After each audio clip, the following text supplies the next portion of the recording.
The detail.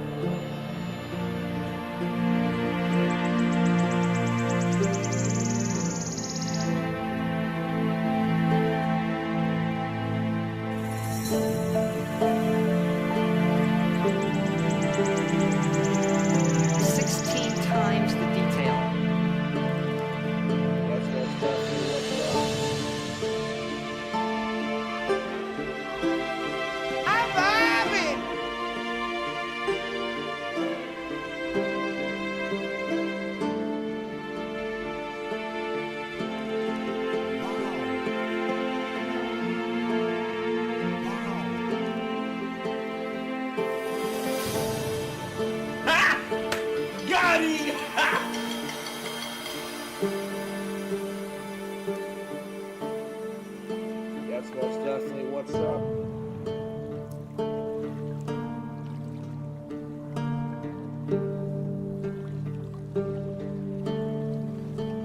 Naughty, naughty.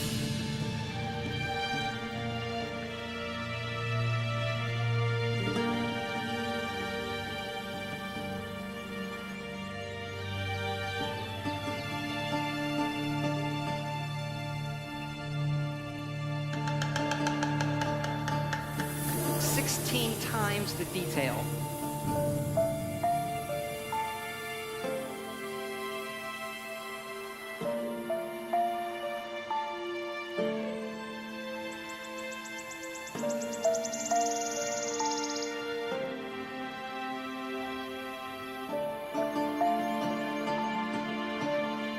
Catch me outside, how about that?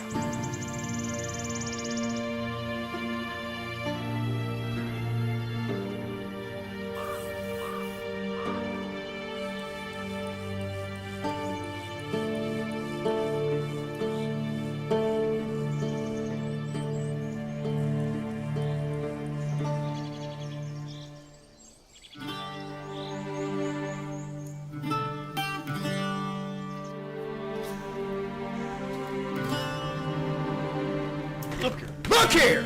Look, listen!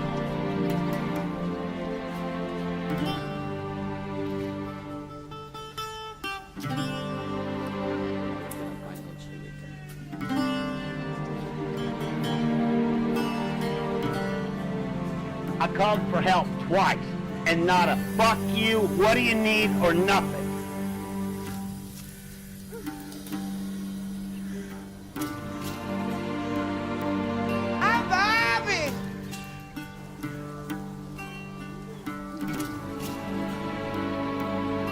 Okay, that is enough of the soundboard. I'll behave. How's everybody doing? Everybody feeling good? It's a beautiful day. It's a beautiful day. Couple of housekeeping things, little tidbits, just so you're aware. If you were not here on stream on Monday, you might not have heard. That's fair. Nikki and I are kind of in overdrive mode trying to hunt for a house. We thought we had to like next summer, and now it looks like we probably need to get something figured out in the next month. So we've been frantically kind of running around looking at everything. We think we found a place. So we're going to be trying to write an offer on that house today, which is going to be kind of cool.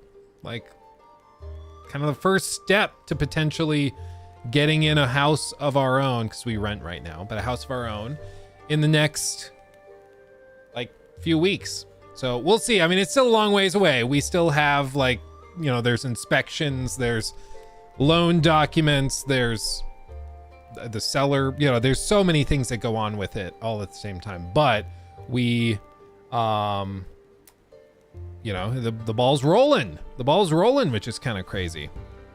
Florida, no, not in Florida. Like if we were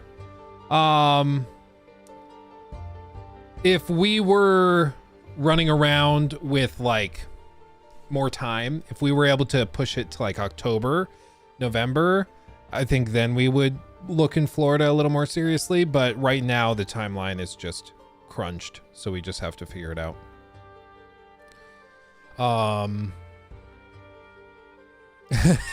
Yeah, Mr. 1% in front of all of us. The whole thing right now with the housing market, I was just talking to somebody yesterday about this, and then we'll get into what Todd sent. Because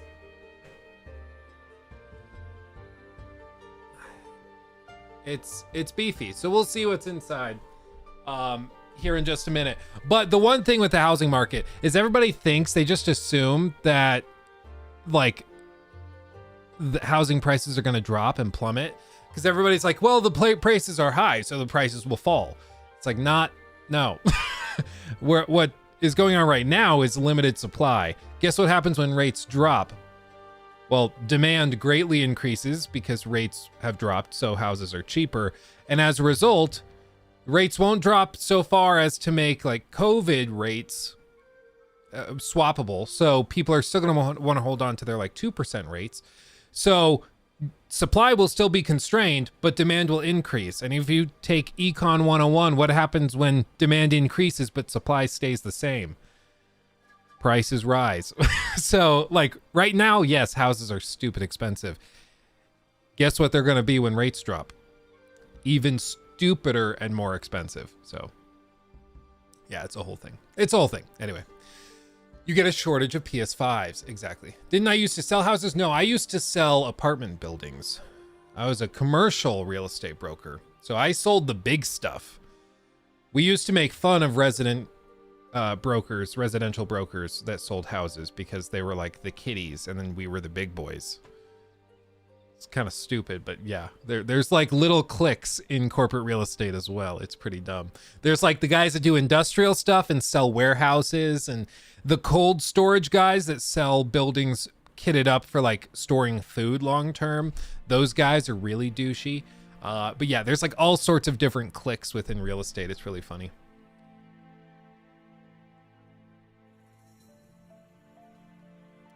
Anyway.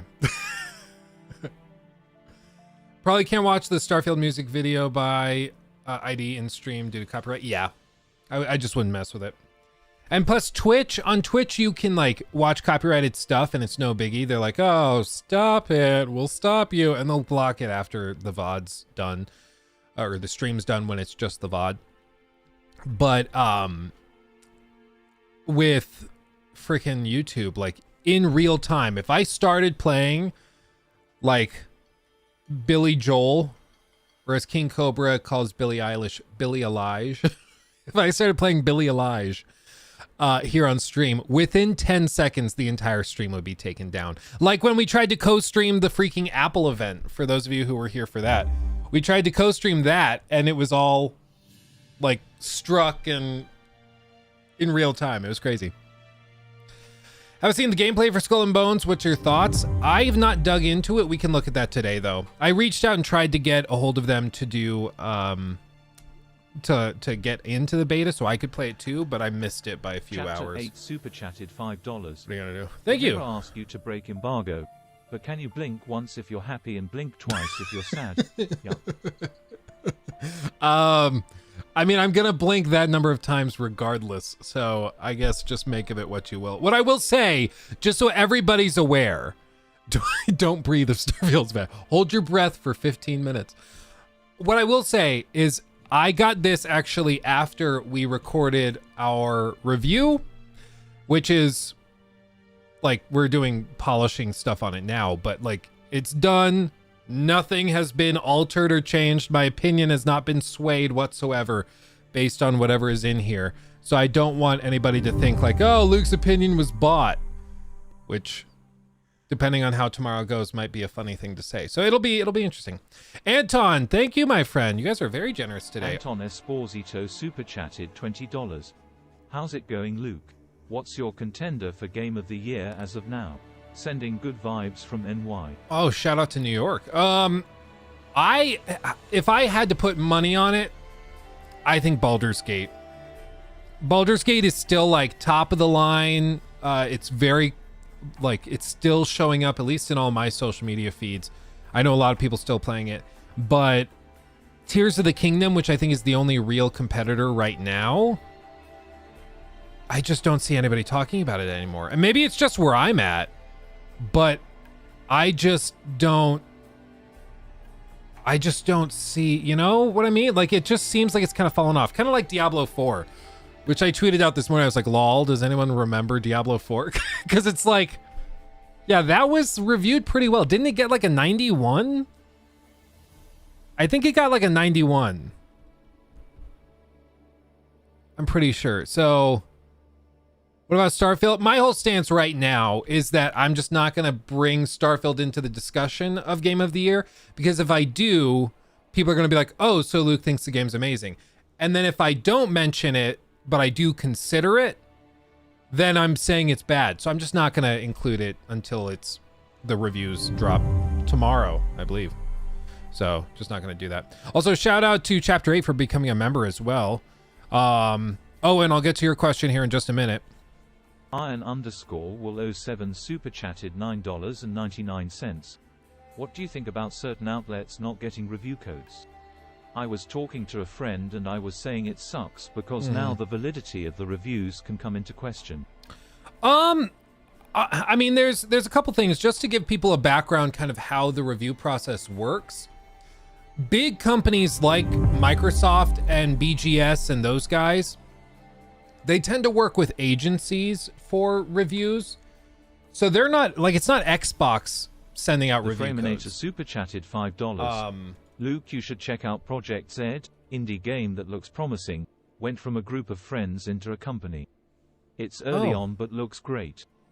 Okay, I will pull that up in a tab here so I can look that up in just a minute. So that's the first thing, is that it's not usually Xbox sending out review codes. Okay, it's something else.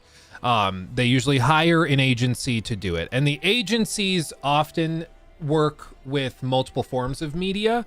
So like a great example would be The Last of Us Part 1 and the HBO show. So they worked with a media agency that does like promotional stuff for TV shows and movies.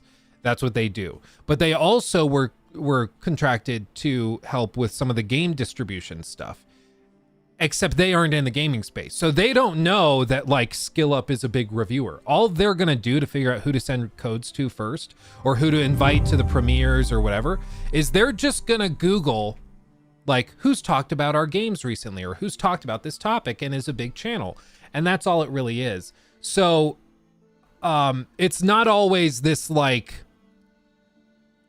mass conspiracy to be like, oh, well, this person said something mean about us, therefore they're not getting a review code. If anything, usually it's even harder to be blacklisted nowadays when they hire secondary agencies like that, because they don't know like your background or what you said about Bethesda 5 years ago. Like they're just looking for somebody that they think is going to help get the game in front of people. In my case, like I said, shout out to my agent. They knew who to talk to, and they were able to make the calls and get stuff figured out. And so My understanding is that the same group that provided this gift to us today is also the group that was handling review codes and stuff like that. So it's very possible that some of these review outlets just simply weren't in contact with that agency. And that's, again, it's not always like a malicious thing. A lot of the time it's just an honest mistake.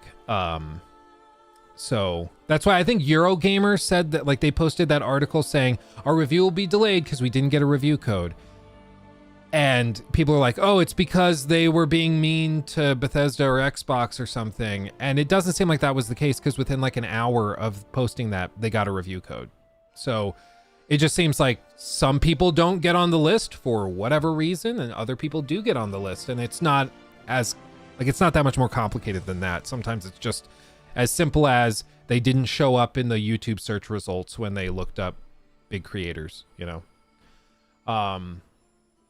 So there's that. The only company I can think of, like big company, it's probably Ubisoft. Ubisoft handles all their own stuff. So Ubisoft has their own influencer creator platform that they work with. So they will contact you directly and you will speak to somebody at Ubisoft when working on reviews and stuff. But PlayStation, Xbox, all those guys use outside agencies. So yeah. You guys are being very generous today. Thank you so much. I'm falling behind. Also, almost 800 people in here. That's crazy. Thank you, my friends. Glad to have you all here. We'll open the box here in just a second once I catch up on these. And if you like the stream, my mods will not be mad at me. So that is something to consider doing. Quick little button press of the like. Owen Henderson, what genre do you think will blow up next in gaming? It's hard to say. I think we're going to see an ocean of games like Baldur's Gate 3, though. I think you're going to probably see companies like EA and Ubisoft trying to do the top-down isometric thing with more robust RPG mechanics. So I think potentially the next big thing is going to be more narrative hardcore RPGs, whereas over the last 5-6 years, it's all been open-world adventure RPGs, which are different. But we'll see. We'll see. What else did I miss? Contender for Game of the Year. I think it's, if I had to put money on it, Baldur's Gate 3. I answered that one from Iron Will. Thank you again for the 10. Project Z, I do have it pulled up here in another tab, so I can look at that later. JJ, 16 times the detail. Nice move by Bethesda, though. Yeah, shout out to Bethesda. I mean, a few years ago, they would not respond to any of my emails, which I thought was fair, because I said what they did with Fallout 76 was evil, because frankly, I think it was. But now they're willing to send a proud skeptic like me in a very wrinkly shirt a review code, and that's, I think, admirable. Whether or not, like, setting everything else aside, being willing to send review codes to people who are skeptical of your products is a very good thing, and that deserves some respect, you know? And then Felix, also, what game are you hyped for more, Luke? Starfield or Phantom Liberty? Well, I try very hard not to be hyped about things. At this point, I've already played the crap out of Starfield, so as of right now, probably Phantom Liberty, because once you've played a game, it's kind of hard to still be hyped for it, you know? So that's probably where I'm at. Yeah, we're gonna get him this time. Ragoon, I'm not sure I can say how much I've played it. But I've played it a lot, like a lot. So yeah, a lot. Shout out to them. They sent it to everybody like 2 weeks ahead of time, and 2 weeks of review time is like a godsend. Like, do you think I had enough time to build a spreadsheet? You're damn right I did. Did I? You're damn right I did. Sure did. Made a spreadsheet, tracked all sorts of stuff in that. Oh, I won't be able to get into the spreadsheet in the review, but in the critique, I'll get into the stuff I have in the spreadsheet. It's going to be a good time. I'm very excited for it. Daniel Bland super chatted $5. Do you think with recent news of departures, restructuring at BioWare, that they can ever reach their previous heights, game-wise? That's a good question. I actually had this story pulled up to talk about, like, on Monday, and I just totally forgot to because we ran out of time. But yeah, for those of you that aren't familiar, BioWare, so I mean, we can just read exactly what they posted. This was on the 23rd, so about a week ago. They said, today, rather than discuss one of our upcoming projects, I'd like to share an update about the studio itself and outline our vision for BioWare's future. In order to meet the needs of upcoming projects, continue to hold ourselves to the highest standard of quality, and ensure BioWare can continue to thrive in an industry that's rapidly evolving, we must shift towards a more agile and more focused studio. It will allow our developers to iterate quickly, unlock more creativity, and form a clear vision of what we're building before development ramps up. To achieve this, we find ourselves in a position where change is not only necessary, but unavoidable. As difficult as this is to say, rethinking our approach to development inevitably means reorganizing our team to match the studio's changing needs. All of this is like a fancy way of just saying we're eliminating 50 roles at the company. So they're downsizing a little bit. Do they say, I mean, they are still working on Dreadwolf. They're not abandoning that. Does anybody know how big BioWare is? BioWare, 320 in 2019. So, I mean, we're talking like a 15 to 20% reduction in workforce. Which is pretty big. It's pretty big. Now, to be fair, again, I have the background in finance, so I want to play devil's advocate a little bit. Sometimes companies are honestly too big, and especially after debt being so cheap over COVID, a lot of companies were able to basically borrow free money because rates were lower than inflation, which means technically if you borrowed money, holding that money, doing nothing with it would actually make it grow because inflation was slower than the rate was. Like it breaks math. It just breaks your brain. But debt was so cheap that a lot of companies went out and expanded, hired more people, built extra teams and stuff that they frankly didn't need, but they could do it because debt was so cheap. And that caused a lot of these companies to overexpand. Microsoft famously has laid off tens of thousands of people at this point because they expanded too much. So it is the case that some companies just have ballooned up too big. And so now they need to downsize. What exactly this looks like, who can say? Unless you're in the company, we don't really know. But it does seem as though this is just unfortunate. Frankly, I would like to see the studio thriving, but I mean, come on, when you have two back-to-back flops, not just like, oh, one was a flop and one was like a B. No, like both of them flopped with a capital lop. Like it was not even close. And when you have back-to-back flops, it's just really hard to argue to executives why you deserve millions and millions and millions of dollars to keep your whole team up. You know, I don't see Dreadwolf happening before 2026, if at all.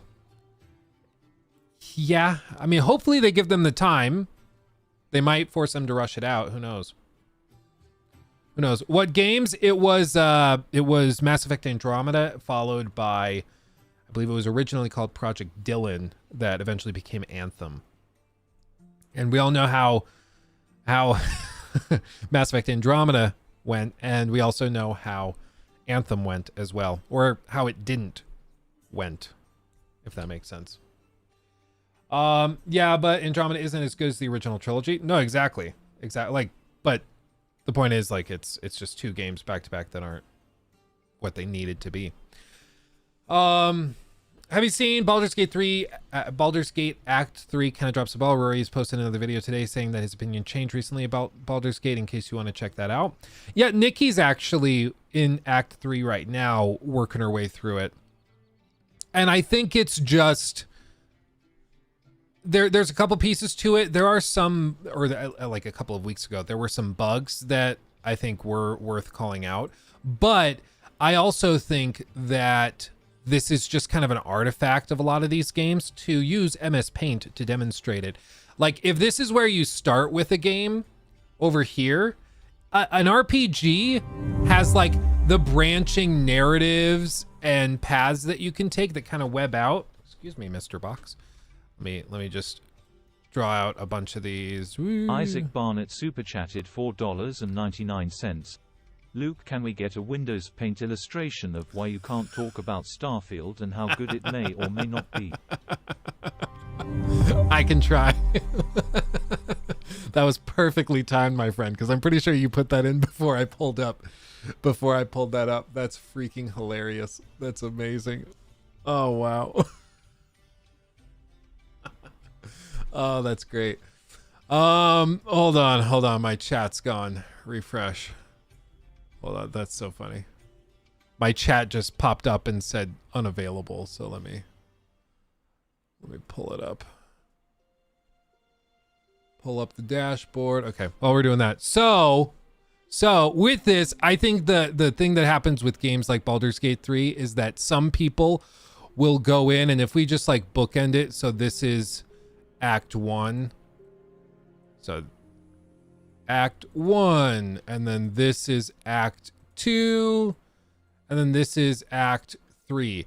By the time you like Act 1, crazy impressive, tons of interweaving stuff here that all interflict with each other, like super interesting.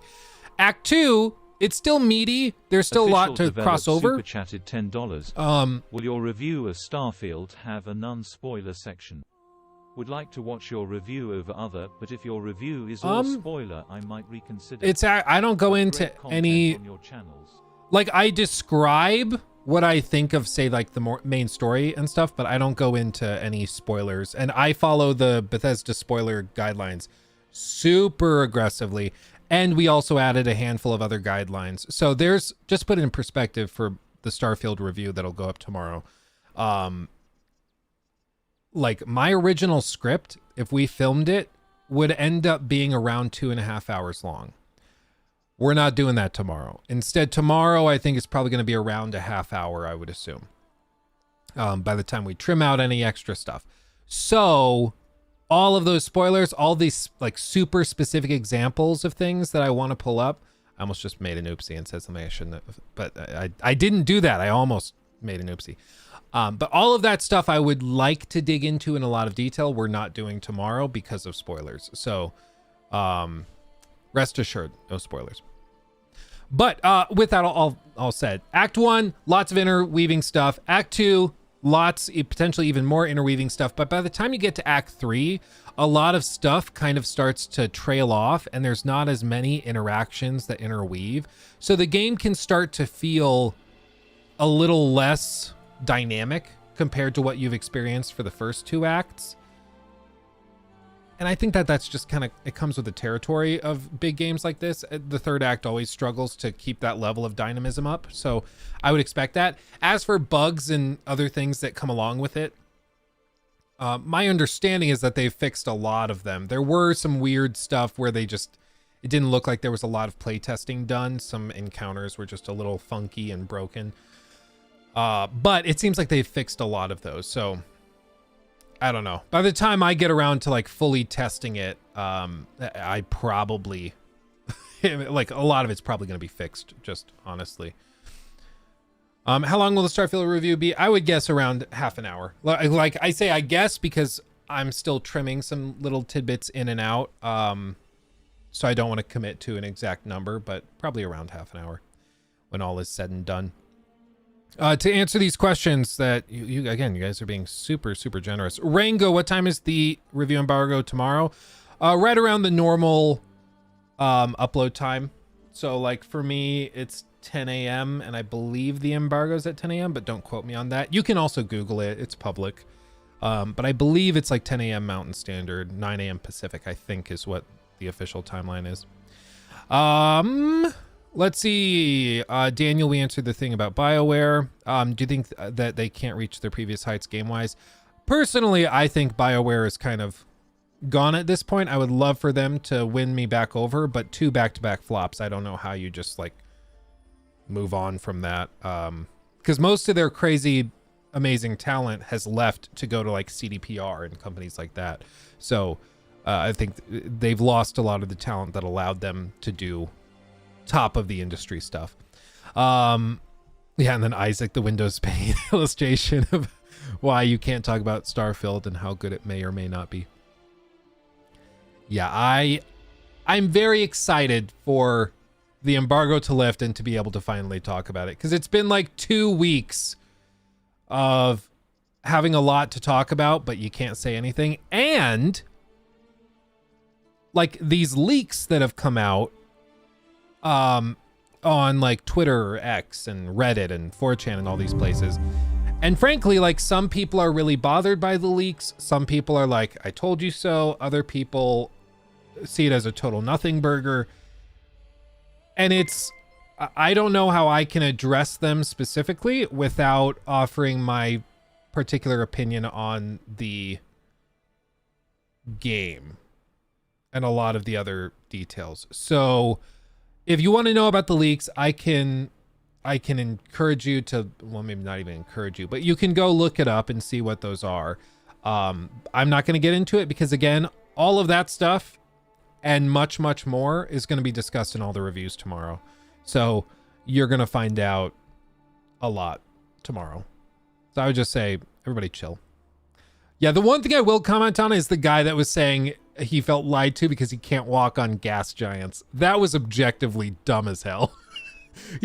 He's standing, he sent out like a screenshot from one of the press kits and it shows the gas giant in the background. Like basically, you know, like if you're looking at Saturn or Jupiter and you're like, what false advertising? I can't walk on that planet. It's like, yeah, dude, it's a gas giant. It's made of gas. Like there's nothing to stand on. And he's like, it's a video game. They could have figured something out. Like, bro.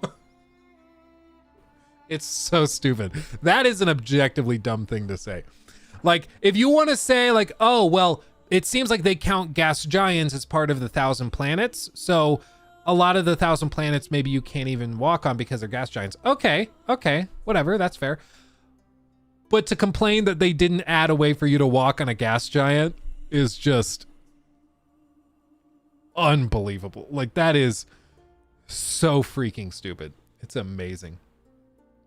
That's just, oh man, that actually made me cackle when I read it. I was like, this guy has to be faking. Like, this can't be real, right? Like, yeah, they're intentionally being dumb. That's why I thought maybe it was somebody baiting. Like, you guys know the term a PO on the internet, right? No, not power over Ethernet. Yeah, so Poe's law.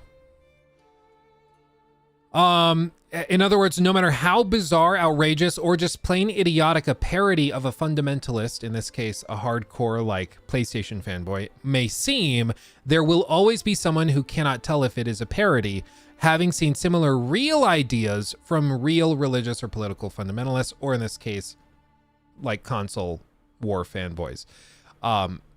In context, it just means like somebody that is so obsessed with being anti-Xbox and pro-PlayStation, or like pro-Xbox and anti-PlayStation, somebody who's that hardcore extreme is indistinguishable from somebody joking and being intentionally ridiculous, saying things that are plainly stupid. Like, that thing is ridiculously dumb to say the game is built on a lie because you can't walk on gas giants. Like, that's so freaking stupid. I cannot tell if it's real or if, like, you know, if they're trolling or if they're being serious. Because that's how extremism presents itself online. You can't tell the difference between somebody serious and somebody who's being a Poe. So, yeah, that one I'm confident in just coming out and saying that is freaking dumb. But all of the other leaks I can't really get into. But tomorrow, ooh, baby, you better believe I will. Oh, baby. Let's see. And then, oh, you'll have to forgive me. I'm not sure how to pronounce it. Shaitan? Seaton? Shaitan? I don't know. Tell me how to pronounce your name, my friend. Thank you for the super chat. Love your channel. Sending love from South Africa. Yes, much love. Sent your way too. There we go. Let's see. What else do we have? Once the game releases, there will be a lot of hate from PS fanboys who will be nitpicking the game. As with every major release, it's very, very rare for a game to release with like widespread love and admiration. It's why games like Tears of the Kingdom and Baldur's Gate are so rare, because it just frankly doesn't really happen. So I just want to be like clear with everybody. There's probably going to be a lot of polarization with the discourse surrounding the game, because that's just what you should expect from exclusives like this. And this being Microsoft's first big exclusive like this, there's going to be a lot of toxicity. And I would encourage all of you to be very, very cautious online in the days during the early access period if you're not playing in the early access period. If you're sensitive to spoilers, you better believe every single thing is going to be leaked during the early access period, because people are going to be trying very hard to ruin the game for everybody else. Let's see if this camera angle works. Oh, baby. Oh, baby. Okay, you want to see what's in it? Should we see? Should we open it together? Should we open it together? Okay, if you want to count Halo as their first big exclusive, that's fair. I mean, their first big exclusive with their new acquisitions and stuff. Like, for a lot of people consider this to be a make or break moment. You might not, but that's fair. You get what I mean. This is like a $200 million game that a lot's riding on. Stefan Stefan Constantine Doomy Trash super chatted $5.52. I can't wait to fly inside a gas giant. Since it has no solid surface to walk on, it means you can't crash the ship. No comment. No comment on that. Thank you, Stefan. Thank you, my friend. Why you have two keyboards? Because I got two PCs, a streaming PC and a gaming PC. Kevin, thank you for the 2 months. Also, I got talked into buying the premium edition to play it early. Hope it's worth it. By the way, you're my favorite gaming news reviewer on YouTube. Oh, that's tremendous. Thank you, Kevin, and thank you for the 2 months. That's very generous. Okay, you ready? You ready? Oh. Okay. Again, just for everybody new that popped in, I have already made my review, so there is no way that they can like buy me off, because the video's done, baby. So there's no change in it now. Sorry. So I don't want anybody to be like, oh, see, his opinion was bought. Which again, if I end up loving the game tomorrow, which you're gonna find out, then we're gonna get accusations of that. And then if I ended up thinking the game is kind of then people are gonna be very confused as to how they bought off my opinion to a level. So we'll see. Let's see. First things first. A mouse. A G502. That's kind of nice. That's a sexy little mouse. I already have 2 mice. I'm kind of swarmed with mice. So maybe we will do a little giveaway for this. How does that sound? Would that be fun? So, I mean, I freaking already have 2 mice. It's like, I'll just have a third. Why not? Okay. Is there like, usually there's like a letter or something, like a note. Oh, there is. Hold on. I don't, it's like a birthday present. I don't want to open it before reading the note. Okay. It says, kind of hold it here. There we go. Okay. Hello, Explorer. We're excited for you to embark on your journey in Starfield, the first new universe in over 25 years from BGS. As you suit up to join Constellations for your own one-of-a-kind adventure in the Starfield universe, we've sent you the Starfield Elgato Stream Deck Mark II, ooh baby, to level up your content creation. We also teamed up with Logitech G to enhance your gaming experience with the G502 X Plus gaming mouse. If you'd like to share about this gift alongside your fun moments playing Starfield on socials, we'd love to see your reactions and encourage you to tag at Starfield Game and at Bethesda. Safe travels from the team at Bethesda. Look at that. How nice is that? It's very nice. That letter has 16 times the detail. You're damn right. You're damn right.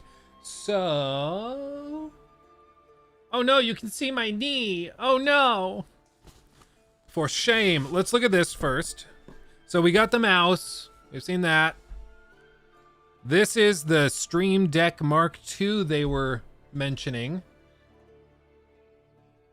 And Okay, is it just white?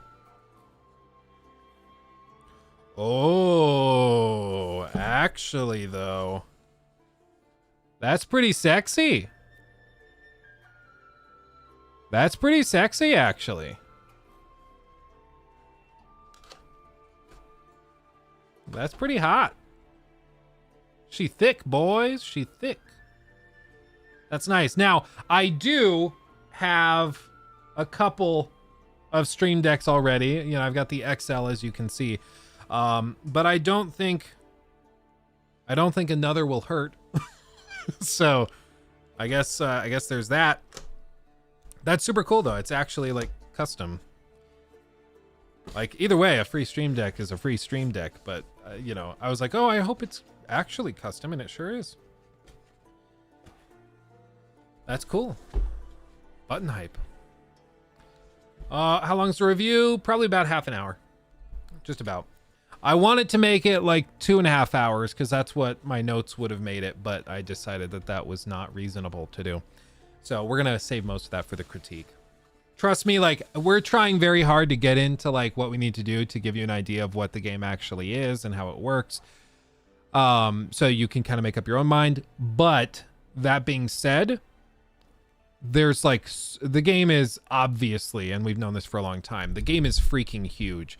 So to like really delve into a critique is going to take a while, you know.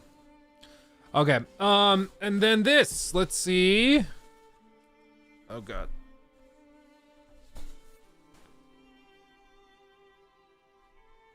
I believe that's it. It's a beautiful box though. Let's see what it is.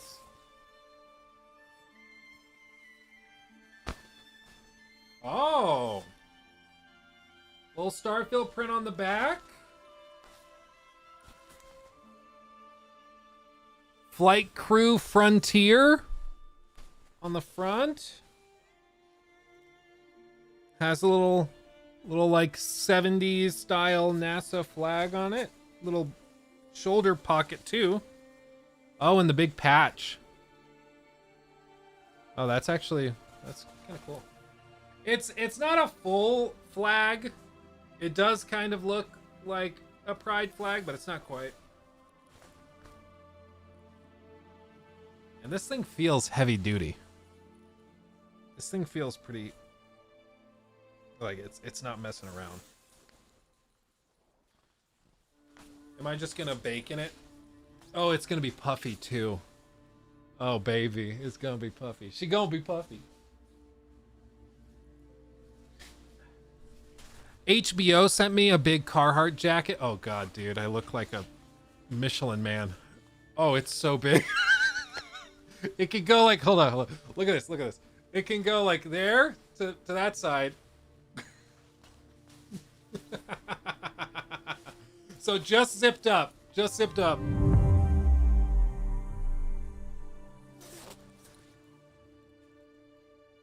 What do you think?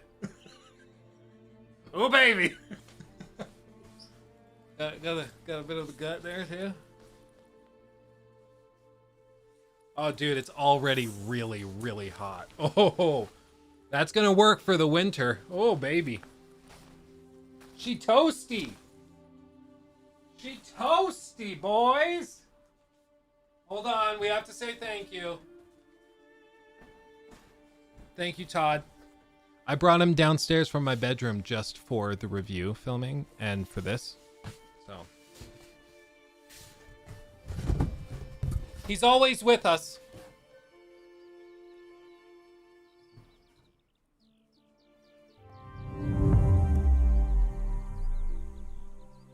Oh, that's pretty cool though. Does he hang out over the bed? In it.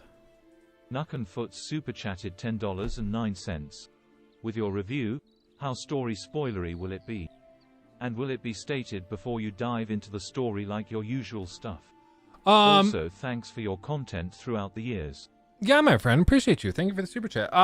In the review, we don't go into anything that could be deemed a spoiler because I wanted people who are potentially really excited for the game to still watch it. So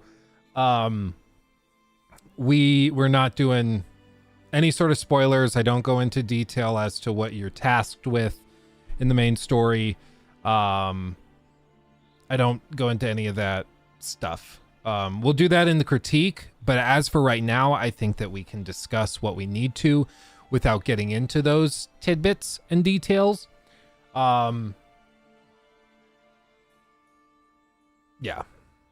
When I bring it up, I'll mention what you can expect from it. But and like I'll mention the length that you'd expect from it. But as for like anything that would be deemed a spoiler, no. And again, like I follow when you do these reviews, companies like Bethesda tend to send guidelines for what they consider to be spoilers. So like there could be a handful of things. Like imagine for The Witcher 3, if they said don't show anything about Skellige, and you're like, okay, no Skellige. We won't show any footage of it, won't mention it, nothing. In this case, if you think of it that way, I have not, like in the review, there's no Skellige at all, but then I also have a bunch of other stuff that I would consider spoilery that I've not shown. So I just want to be clear on that. We've taken a lot of care to avoid spoilers. So I just want to be upfront and honest about that. This means you really liked it. What means I really liked it? Because there's people that are watching this that are like, okay, he breathed heavily there and then he paused, so that means that he has withholdings. Like this is some new level of like insanity. Oh yeah, also listen to Leo, everybody. Everybody like the stream, otherwise my mods will spank me, and not in the fun way. Can I schedule the premiere now? I don't know, do people even like premieres? I mean, I guess I can, but do people like premieres for videos? Last time I tried a premiere, people did not like it. People were like, this sucks. I do not like this. Let's see. How did you originally get the Todd Howard cutout? Well, I saw a video of PewDiePie with a cutout of Danny DeVito behind him, and I thought that looked really funny to be able to like reference Danny DeVito like offhand. I thought that was cool. So I was like, who would I get that would be like funny to have in the background of the studio occasionally? And my first picks were like Hideo Kojima, Todd Howard, at the time Reggie Fils-Aimé, Jeff Keighley, you know, those kinds of guys that are recognizable. And I tried looking them up, and at the time there wasn't really anybody except for whatever reason Todd Howard, through a British company that makes cutouts, and they had him available. And so I bought it, and a couple weeks later it showed up, and it's just a big ass life-size cardboard cutout of Todd Howard. So that's how it happened.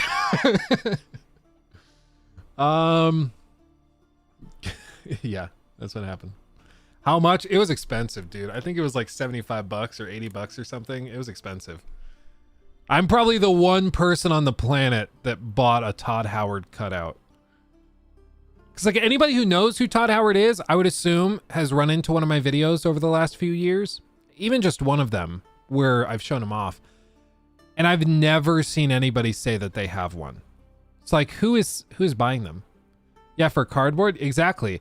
But like, where else am I going to get a cardboard cutout of Todd Howard? Supply and demand, my friend. Oh, did I miss your super chat? Hold on, my tally of them froze then, because I have not gotten another one to show up. Yeah, it did freeze. Hold on. Okay, Baldur's Gate 3 on PS5 soon. Any advice for new players? I will say the early game is very, very heavily stilted towards melee. So I would encourage you to, you know, if you're not super into the turn-based games, probably lean into melee for your first build. You can respec later. But at the very least then you can...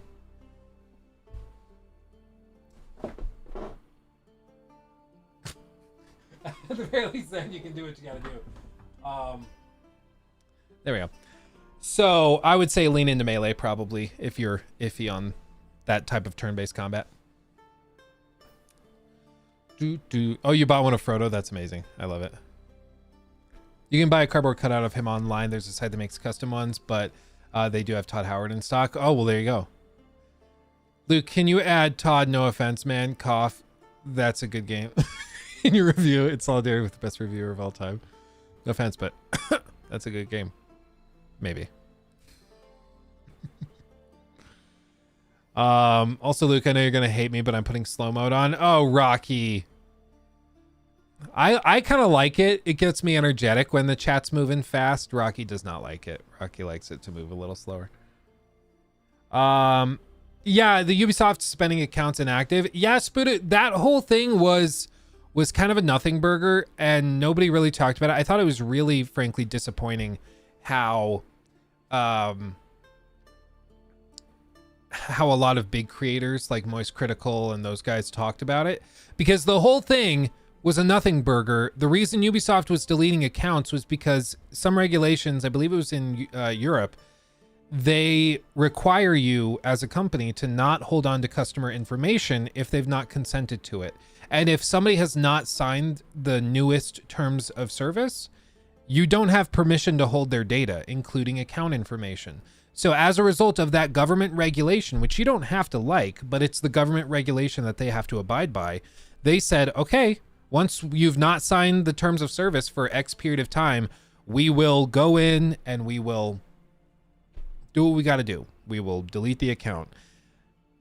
It's very rare, but they said that they would do it to abide by those guidelines. But people saw that and like, oh, Ubisoft's deleting our account, so we have to rebuy games. And it's like, no. No. We need to think a little more critically, because like, why would Ubisoft just want to delete all of your accounts and piss you off? Doesn't make any sense. So is there something more going on? Like, you have to ask, why would they do this? What's the purpose? And then you look into it and sure enough, it's a government regulation that basically forces them to do it. So it just was kind of disappointing to see that people reported on that, tried to make it a big deal, and it was just a nothing burger. But nobody issued corrections. Nobody said, oh, actually we were wrong, it's because of government regulations. Nobody said that. Everybody's like, oh, moving on to the next story.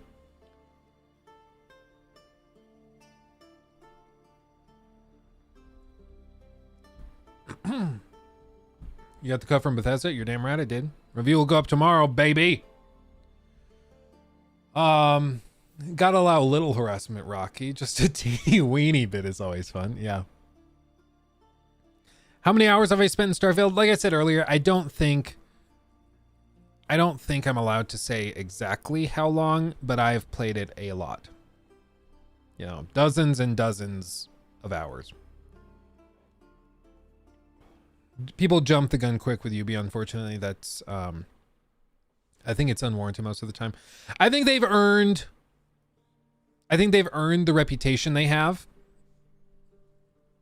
with a lot of poor decisions, let's just say.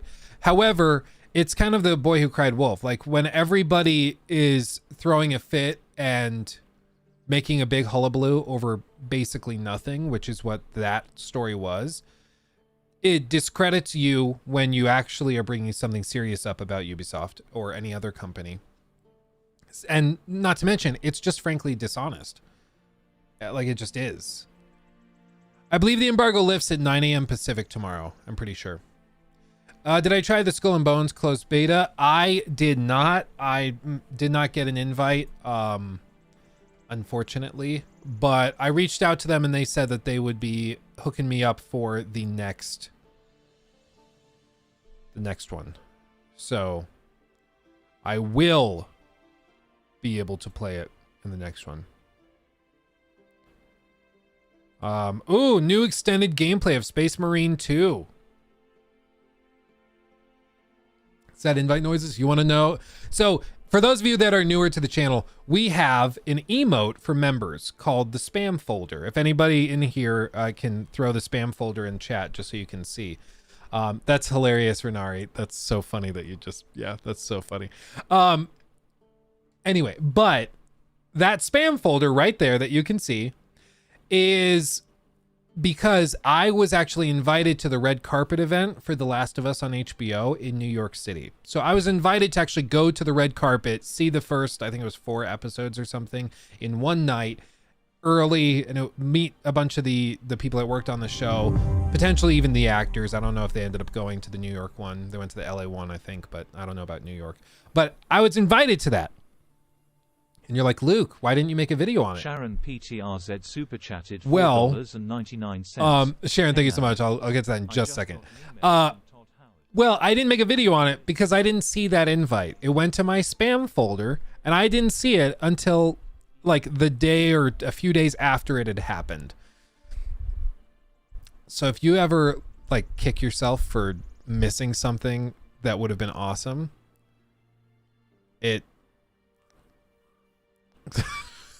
that was a rough day. I just came upstairs from the studio and Nikki was like, why do you look like you just like you have the world's worst headache? And I was like, because I do.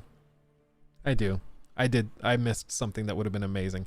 So that's the spam folder. And the reason I bring that up with Skull and Bones is because I realized I was invited to a beta test of the game, or a demo play test, whatever thing, earlier this year that went to my spam folder and that I didn't see. So now I think I just need to every few days just filter through my spam, and I should be doing that normally, but yeah, it happened again. It happened again.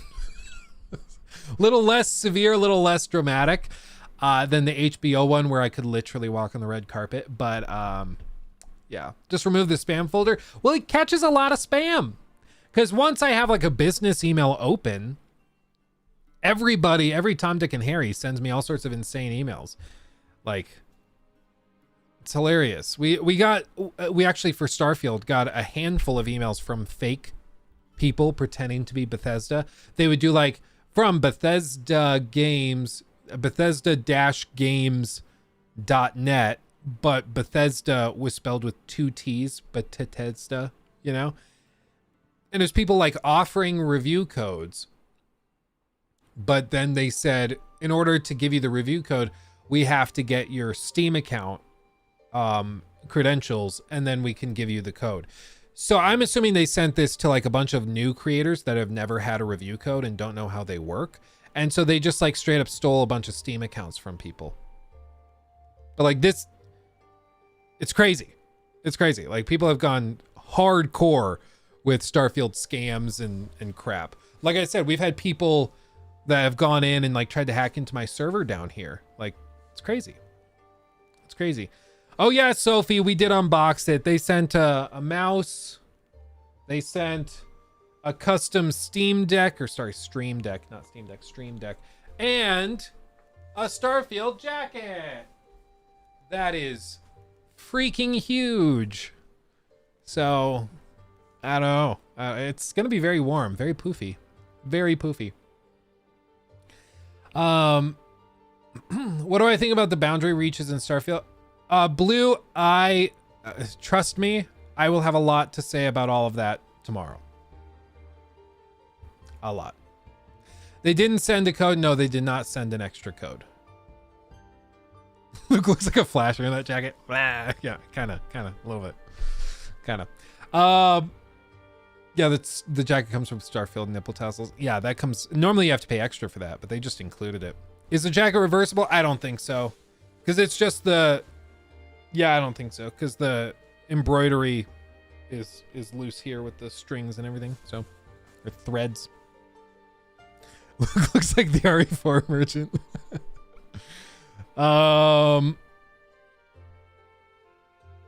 Anyway. It's designed for gamer bods. I think you're right. I think that's actually exactly what it is. I think you're exactly right. Okay, and let's get the Sharon. Thank you for the $4.99 as well. Hey man, just got an email from Todd Howard. He said it was really him. He said the game will be one of the games of all time. Guaranteed it even. Wow, that's crazy, dude. I've said this before, but I am so excited for tomorrow. Like I'm confident in my review and my opinions of the game because we try very hard to back up everything we say with gameplay and with footage. So if I say something's great, I'm going to show you why it's great. If I say something sucks or is stupid, I'm going to show you that it sucks or is stupid. That way we can try to remove the debate, right? So it's like, even if you disagree, you're disagreeing over the conclusion. Kind of like that debate we had with New World, that creator, the YouTuber that makes Starfield videos. We had him, or we were looking at his stuff, and he basically just said at the time, and again, this is like a month ago, so before I had the review code, just to be clear, he said that he thought the lack of rovers and vehicles to help you explore the planet so that you didn't just have to run on foot, he thought that those things not being in the game was actually a good thing. Because running on foot was more immersive and would allow you to look at things closer, and a handful of other points. And so for that, we're looking at the same evidence and we're just coming to different conclusions. And that's, at the end of the day, that's all that there is to it. We just frankly disagree. And that's okay. If you don't mind it, that's totally fine. Like, there's some people that will play a game like Armored Core and they just say, I really dislike that maybe like in the middle of boss battles, when you need to tweak your mech, you can only tweak it with things you own. You can't go to the parts shop. You might look at that and say, no, I think that's a really good design choice because it forces you to really like focus in on what you need to do and prepare by buying extra parts, not sell every part that you're not currently using, have multiple builds available. But the other person sees all of that and just says, no, but I would just personally like to be able to buy the part I need in the middle of the fight or between attempts at the fight without pulling all the way out of the mission. That's just two fundamental disagreements. You're just not going to agree, and that's okay. That's okay. It's just disagreements. So, yeah.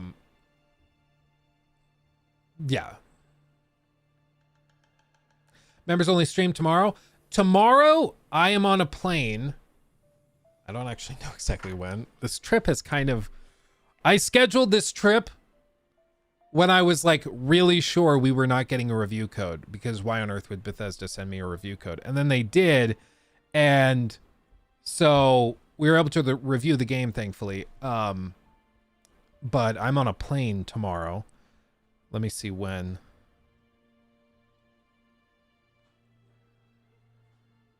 I don't think I have exact times, actually. That's probably bad. I should know when my flight is.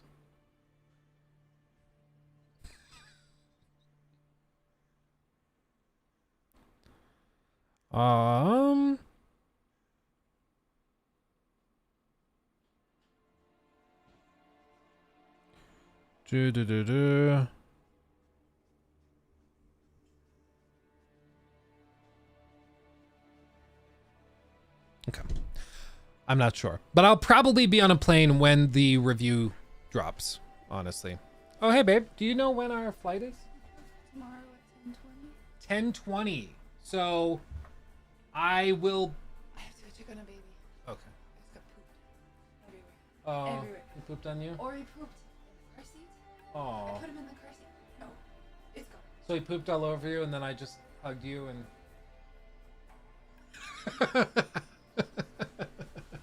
Oh, once you are a parent, you just kind of learn to embrace the baby poo. Baby soup. Baby soup. Baby soup. Yeah. You're a super trooper. It was a trap. Yeah, exactly. Oh, that's funny. Anyway, so rocking the fanny pack, dude. I've offered, like, you, I think it's really stupid to have like $1,000 purse. Okay. I think that's dumb. Just like it's dumb, in my opinion, to have like that Hassan Abi $1,000 like mini little man purse. I'm like, just get one that's nice for like $100. That's going to last you a while. Do that. I don't know why you need the $1,000 designer one, but I've offered to Nikki. I was like, I will get you whatever purse you want. I don't care if like I'm going to have to finance it. Whatever purse you want, if you wear it and use it like a purse instead of the fanny pack, because the fanny pack, I just there's something about it I'm just not a fan of. But no, she loves that fanny pack, so she's turned it down. I'm like, do you have any idea how insane it is that like I'm offering to just buy you whatever purse you want and you're turning it down? Like there's some like people out there that would lose their minds. You know, it's so funny. It's so funny. She loves her fanny pack. I've thought about getting the like over the shoulder like sling. I thought that could be nice because as a guy, you're just kind of lugging things around in your pockets. But I don't know.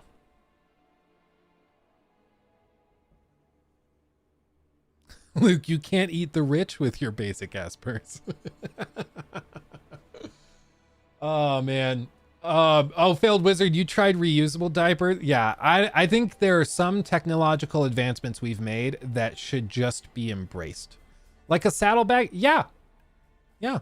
Exactly like that.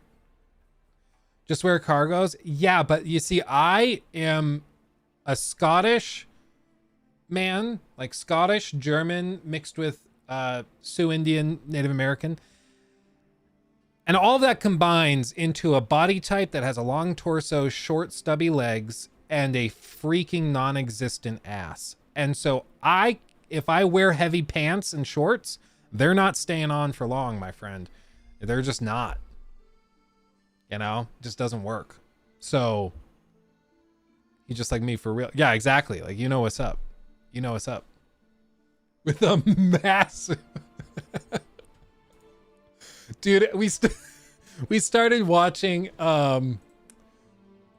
Miracle Workers. Oh, let me see if I can find it. Oh crap, what's his name? Bill Maher. And there was a part in that. I think this is the clip. Is this the full clip?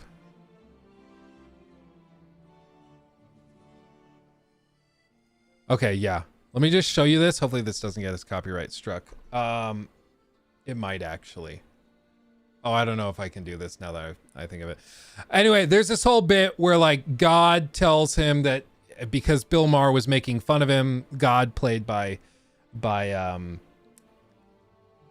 crap, whatever his name is. I'm blanking on it. Steve Buscemi.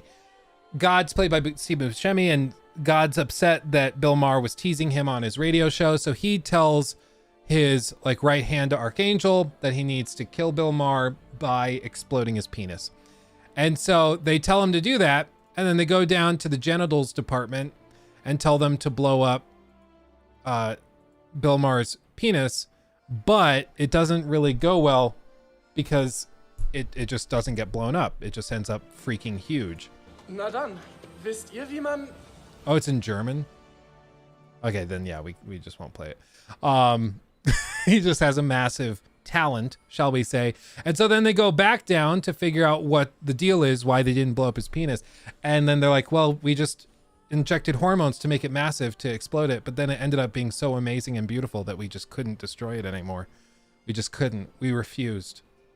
And then like, you have to do it. God said so. And they take a stand and like start protesting and going on strike that they're not going to blow up Bill Maher's penis because it's too amazing. That's the whole thing. It's a whole thing. It's a whole thing. It would have been funnier if you could actually see the clip. But Miracle Workers is actually very good. I encourage you to watch it. Okay, let's see this Warhammer footage that just dropped. Am I dropping first impressions or a review tomorrow? I'll be dropping a review and then we'll be doing a critique. I was able to finish the game. Credits rolled. I've experimented with everything in it, and I feel like I thoroughly understand the game at this point. For the critique, I'll be putting in even more time and tweaking stuff and messing with it. But yeah, there's I don't feel like this is a game you have to play for 200 hours to know what's going on. So, am I going to do a follow-up to the Cyberpunk 2077 thing? Yeah. And yeah, Louis, the review is basically done. We're just polishing it at this point.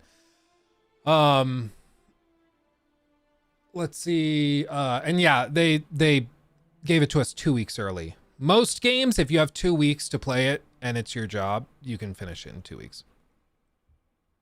Can I say if I finished the game? Yeah, I mean, you can say if you played it. The assumption is if you're doing a review, you finished it. If you're doing a work in progress review, it's probably because you didn't finish it. So yeah. Yeah. Okay, let's see this thing from Focus Entertainment on the brand new extended gameplay footage of Space Marine 2. Now, for those of you not familiar, I've actually gotten really into Warhammer 40k recently. Actually, behind me, right there, is my little baby, my baby boy, Magnus the Red, chillin'. So I play Thousand Suns. This is the Primarch of the army. I've had a great time with Warhammer 40k. And this is a game set in that universe. And it actually looks pretty good. It actually looks pretty good. Any new figures for your army? Oh, bro, you don't even know. There. It's the depth of field. You gotta love it and hate it at the same time. We have Wraith Knights to build. We'll probably do this in a members only stream. We have 2 Wraith Knights to build, and also the Avatar of Cain for my Eldari army. So yeah, we have lots to do. Lots to do, baby. Huge. Luke, you say that you haven't spoken about Warhammer 40k every second in the last 20 streams. Oh yeah, a little bit. It's a problem. Luke, Pete Hines confirmed the Skyrim sequel has completed the pre-production stage and has moved into the development stage. Oh. I mean, that makes sense. I mean, because that's their next game, and if Starfield's done, then they're moving on to that. They'll have a small team working on DLC for Starfield, but they'll start working on Elder Scrolls 6. That makes sense to me. Oh, and they're also increasing the price of PlayStation Plus. For a year, PS Plus Essentials going from $60 to $80. PS Plus Extra will cost $135 for the year. And PlayStation Plus Premium will retail for $160 a year. That's a lot. And don't you need that for online play? Do they still require you to have that for online play, or is it free?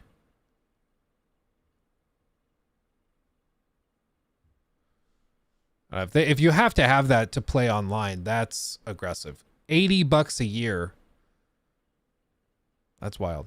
Did Maddie, you mean? Yeah, Maddie got a review code. I don't think ACG got a code. Somebody was saying that SkillUp didn't, but then he deleted that tweet. So who knows? Maybe he did. Yeah, you need it. Oh man, that's rough. Yeah, tight. 9 months. Dude, that's crazy. 9 months. A bunch of you guys are actually about to hit the 1 year mark, which is wild.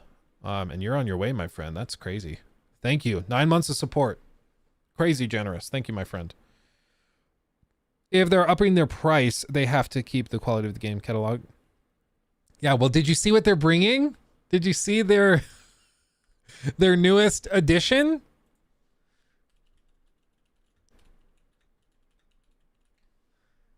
Did you see what they're bringing? Apparently... Oh my god, pop-ups are crazy, dude. Stop it.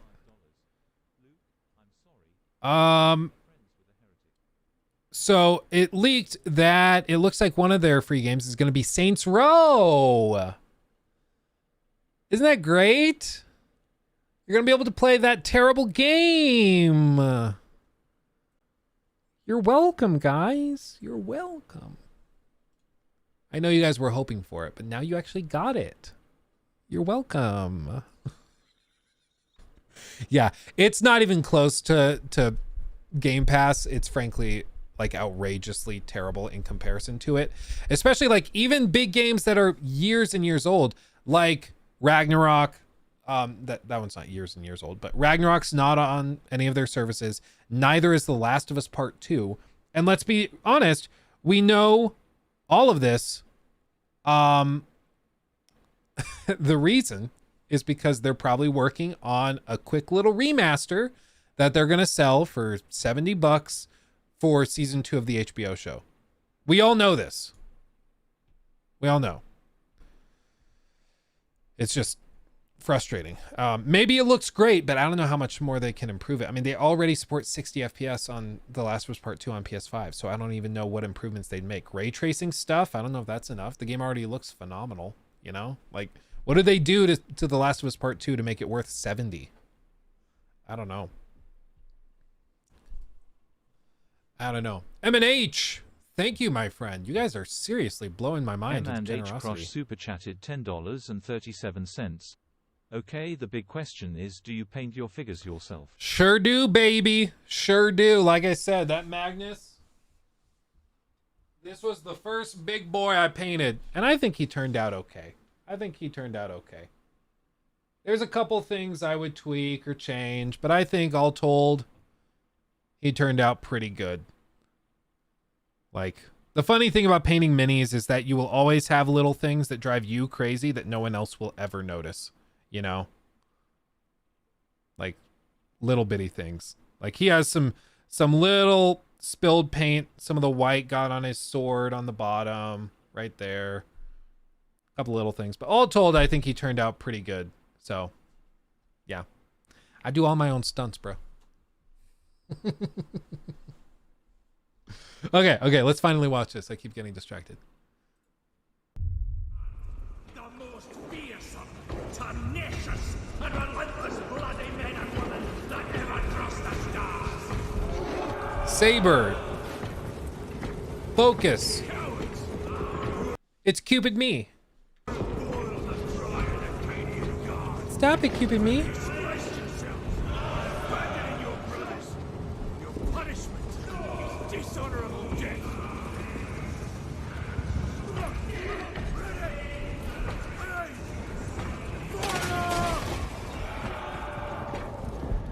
Dude, so in terms of ambiance, world building, graphics, it's actually pretty crazy impressive. This is coming from Saber. Dunder Mifflin and Sabre. Saber Interactive.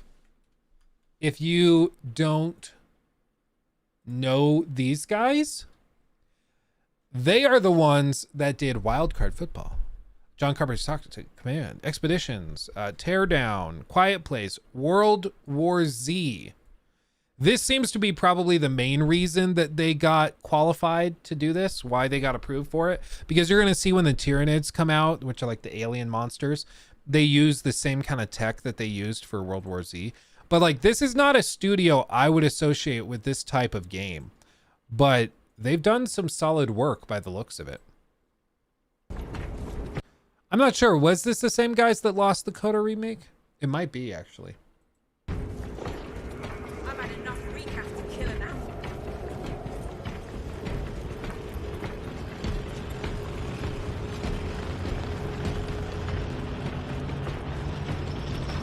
Oh, the stink. Hold your nose, lad. Those bastards can poison you with their stench alone. Oh, Emperor's teeth. Damocles, we are inserting into the jamming radius now. I just love me some cloth physics, though. Look at that. They're doing Star Wars remake. Yeah, I'm not sure if they lost it, though. If they were the guys where they moved it to another team. I don't know if they announced a release date this year or not. If we encounter Chaos forces, you need not concern yourself with me, Lieutenant. Disappear like that again, and you'll be facing the Yeah, Grandma Sue. Yeah. Sir, why did you not tell us of your penance earlier? It was not your business. And now it is. You have made it so through suspicion. Oh, they have KOTOR. It was with Aspire. Oh, so it moved from Aspire to Saber? Okay. This is Warhammer 40k Space Marine 2. This is Space Marine 2. Stand aside. Look how strong he is. He's just gonna lift this with like one hand, probably.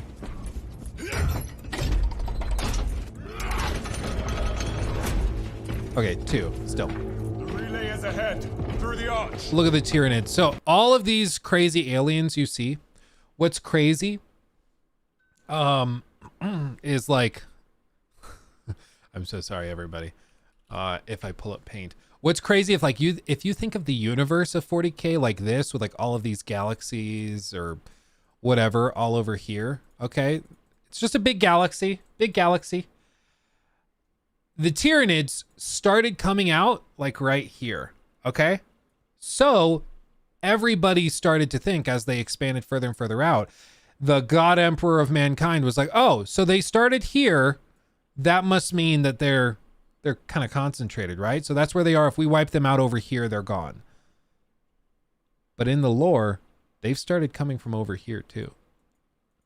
So now everybody's freaked out that maybe all of these are just the scouts.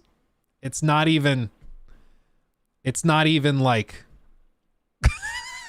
like they're just getting started and they're already stretched pretty thin. So it's pretty wild. Yeah, we also have an MS Paint emote as well, which I love thoroughly. Pepe drawing in MS Paint. Yeah, it's not a Luke Stevens stream without a little bit of MS Paint.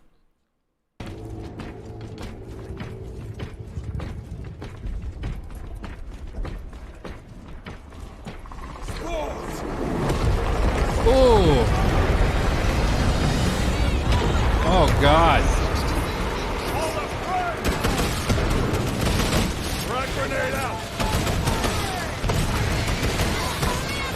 Yeah, you see the World War Z stuff, the tech coming in with the hordes.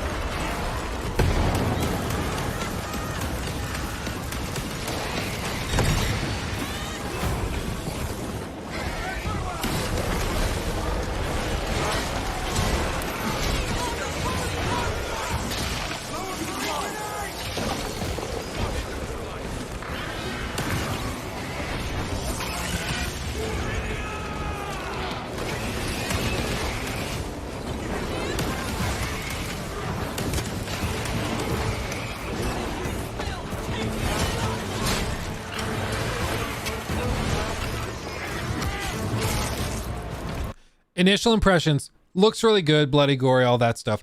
I think it already, I can tell it probably would be better served with a quick pivot button, kind of like how I think it's The Last of Us that has, I think it's back on the D-pad, or it's like L1 and back on the D-pad or something like that, where you can just quickly turn around 180 degrees. For these third-person perspective games where you can get swarmed, that can be super, super important. So I think that could be a good addition to this, just based on their slow pivoting of the camera. You can see like here, he has to swing the whole camera around just to attack this one guy, whereas a quick pivot button would fix that.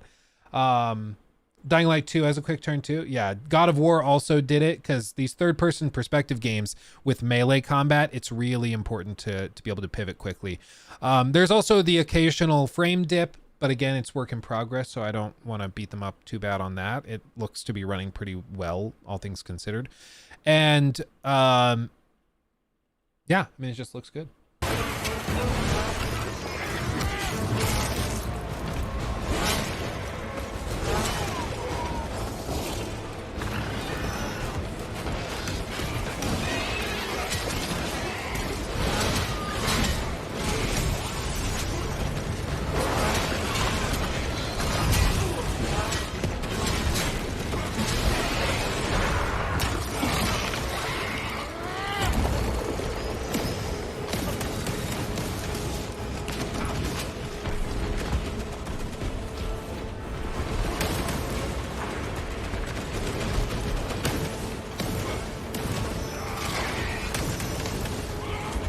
I always wonder if for these like play demos and stuff where they remove all of the UI and everything, I'm sure they have a way of like recording it with the UI and then they can remove it afterwards. Like they record the inputs and then simulate it back. But sometimes I think that they just turn off the UI and then have somebody play. Cause you see shots like that where like the reticle is centered, but I don't think he can see the reticle because he misses a bunch of his shots. And it makes me just wonder if they made this poor guy like try to play the game without the UI on. They're like, but it has to look like you know what you're doing and that you're really good at it. It's like, okay, but I can't see where I'm shooting. Okay.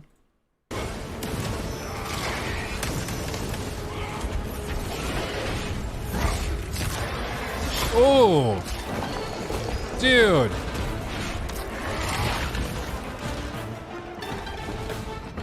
Now that's a finisher. The spores collapsed the bridge. There's no way through. I may have an alternate route. Proceed. Transmitting to all specs now. We'll need to clear this debris.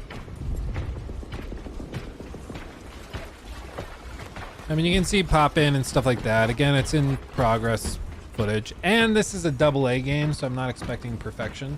But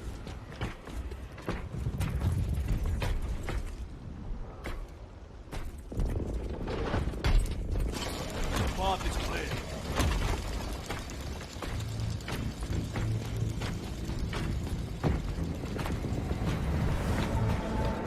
Incoming! another one. Indeed. Dude, I love the scale.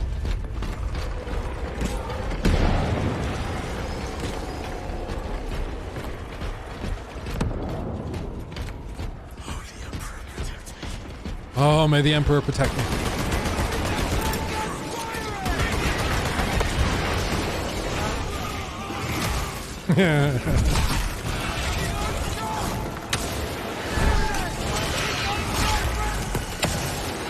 Whop. Reload.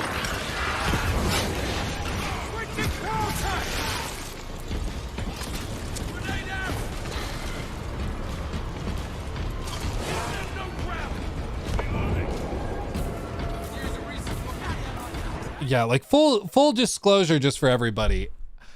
Like, we all talk about biases and stuff. I try to be very upfront and honest with my biases when they rear their ugly heads. And so, like, for AC Origins, I'm very biased towards that. I love Ancient Egypt as a setting. I mean, I play Thousand Suns in 40K because they're kind of themed around Ancient Egypt. I just love it. So for me, like, you might look at AC Origins and say, oh, it's an 8 out of 10, which I think 8 out of 10 is probably fair for the game. However, I look at it as an 8 out of 10, but it gets extra points for that bias. So I would then add on a point or a point and a half, maybe even 2 full points for being set in Ancient Egypt, which I have dreamt of exploring before this. And this is one of those games where if you're a fan of 40K, this is checking off a lot of boxes. And so even if the base game ends up being like a 7 out of 10, maybe there's very little enemy variety. Most of the stuff we've seen are just swarms of Tyranids. So it very well could be that there's just not much more to the gameplay than what we are currently seeing. It's just waves and waves of these same enemies. And if that's the case, it's probably like a 6 or 7 out of 10. I think they need more variety to keep it up. And maybe we'll see more by the end of this gameplay look. But so far it's been mostly, like, there's a big brute version, but so far it's been mostly these same archetypes of enemy types. But if you're a big fan, if you have a lot of bias for this, this could easily be like an 8 or a 9 out of 10 just because of the setting, the world building, and the theme. So I don't want people to feel bad for enjoying otherwise average or maybe even mediocre games just because they scratch that itch for you. That's totally fine. Like, yeah, Valhalla. Yeah.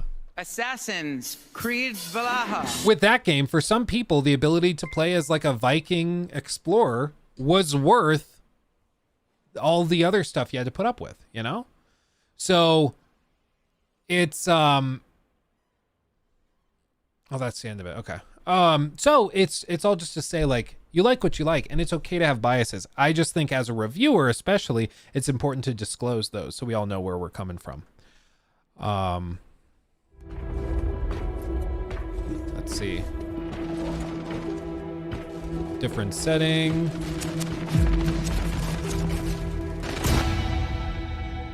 Sign up for the beta. Do they have a release date? this winter. They're sticking to this winter. They haven't given an exact date, but they've been sticking to the winter date. I may or may not have pre-ordered this collector's edition just for the statue. I'm going to be honest. Just going to be honest. J-Rod, thank you for becoming a member, my friend. That's tremendous. Thank you. Aren't you saying Valaha wrong? Yeah, for those of you who missed Monday's stream, I got an onslaught of comments on a video because I said the AC Valaha, and somebody was like, bro, how can I take you seriously as somebody that talks about games when you don't even know how to pronounce Valhalla? It's so cringe. And then he spelled it out like phonetically. Valhalla. I was like, bro. I know it's an inside joke. I get it. So not everybody's going to know it, but it was just really, really funny watching somebody like lose their minds over it. It made me laugh.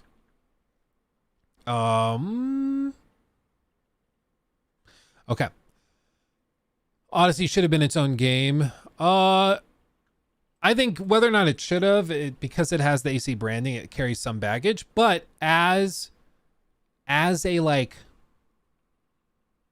if you play it like an open world adventure game, you can have a great time. Same with Fallout 4. Like if you play Fallout 4 like an RPG, I think you're gonna have a bad time. But if you try to play it like an open world adventure shooter where you just kind of wander around doing whatever, you can actually have a really good time with it, frankly. That reminds me, we're gonna do that video.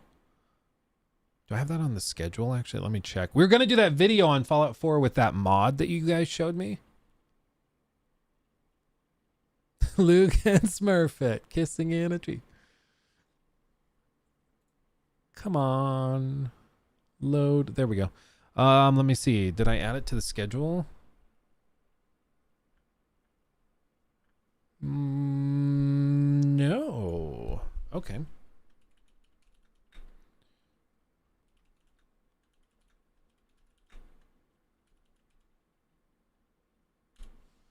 Does the pressure of reviewing a game before release date take away from the pleasure of enjoying it at your own pace? Honest question. No, oh, that's totally fair. I think it certainly can.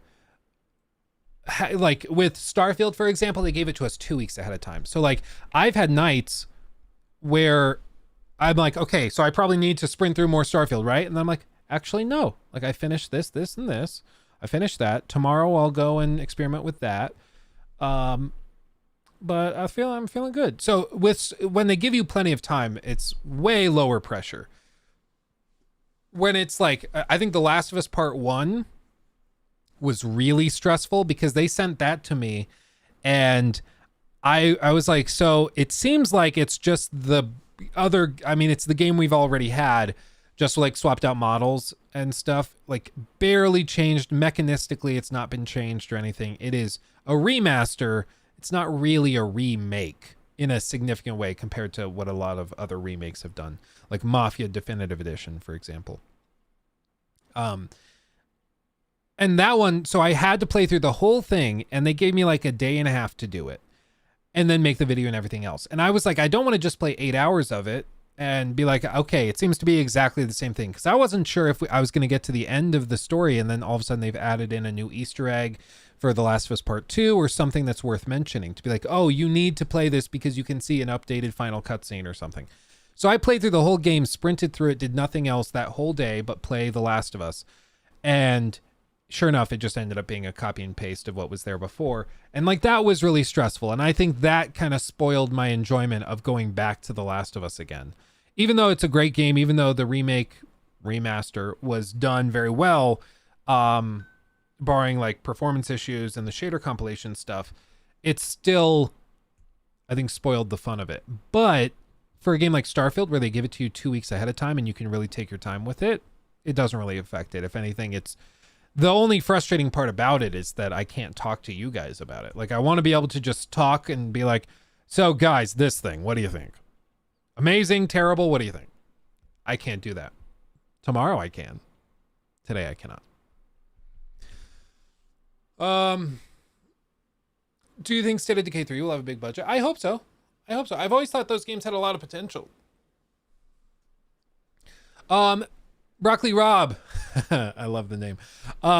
The company I work with and I'm partnered with for My PC is called Apex Gaming PCs. Here's my link in chat for that. If you build your PC through that, you save a little money, use my promo code, and then you also can you also get a badass PC. And yeah, it's good stuff. It's good stuff. Let's see. Proto, 7 months. Oh, baby. Thank you, my friend. Always look forward to your streams, my friend. They've helped me through some relatively tough times earlier this year. I'm glad, my friend, and we're always glad to have you. You're always very active in chat, and I love having you here. Let's see. Luke, simple question. I remember you telling me that Nikki loves Dragon Age. What does she think about the travesty that is Dragon Age 2? She doesn't mess with it. She just replays Dragon Age Origins over and over and over again. So, yeah, she just doesn't really acknowledge it. How do I send you a video to react to? We usually have Rocky or one of the other mods verify it and make sure that it would work. Sometimes we'll do a segment on stream where I'll accept submissions in real time. Usually, though, just to be safe, we run a bit of a tighter ship, and so we will collect what we're going to react to and what we're going to look at ahead of time, and then look at it based on that. So yeah, if it's like super pressing, you just be like, oh, Luke, did you see this thing? And we'll look it up and we can check it out. But we usually don't accept submissions in real time. Let's see.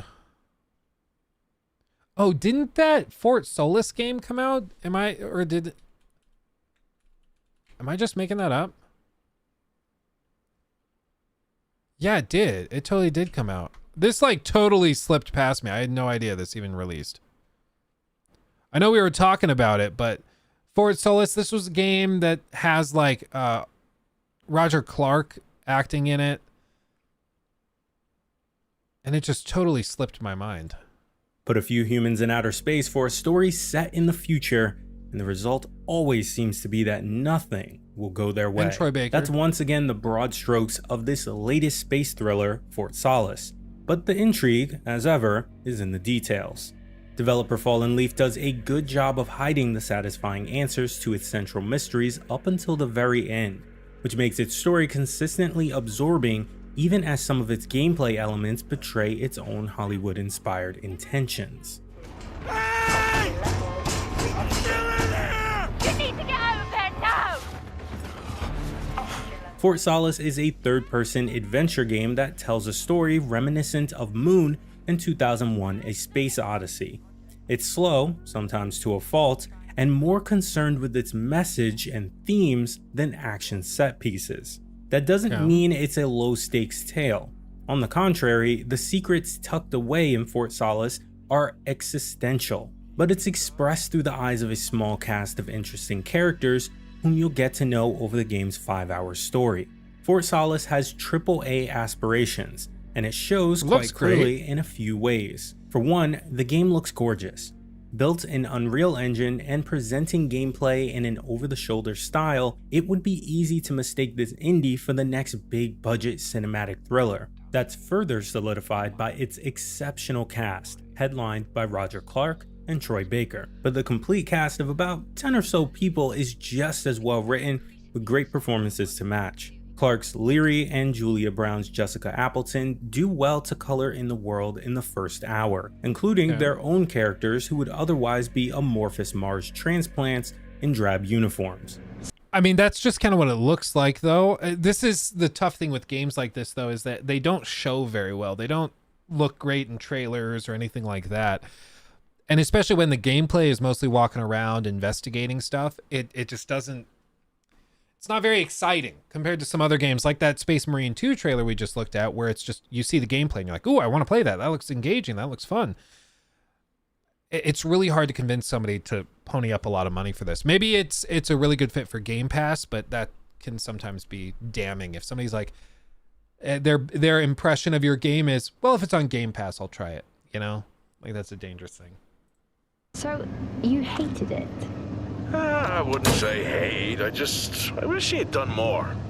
How could he possibly have done more? They were surrounded by zombies.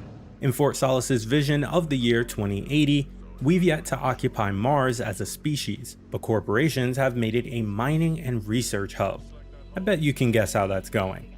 As a skeleton crew stays behind to work what is essentially a weeks-long graveyard shift on the Red Planet, a distress call across the facility alerts Jack Leary to an issue within the titular research lab. The game ramps up its drama at a pace that pulled me right in, where early chit-chat and jokes over the radio with his scene partner, Julia Brown's Jessica Appleton, soon grew more stressed as doors appeared sabotaged, then dire as bodies started to pile up.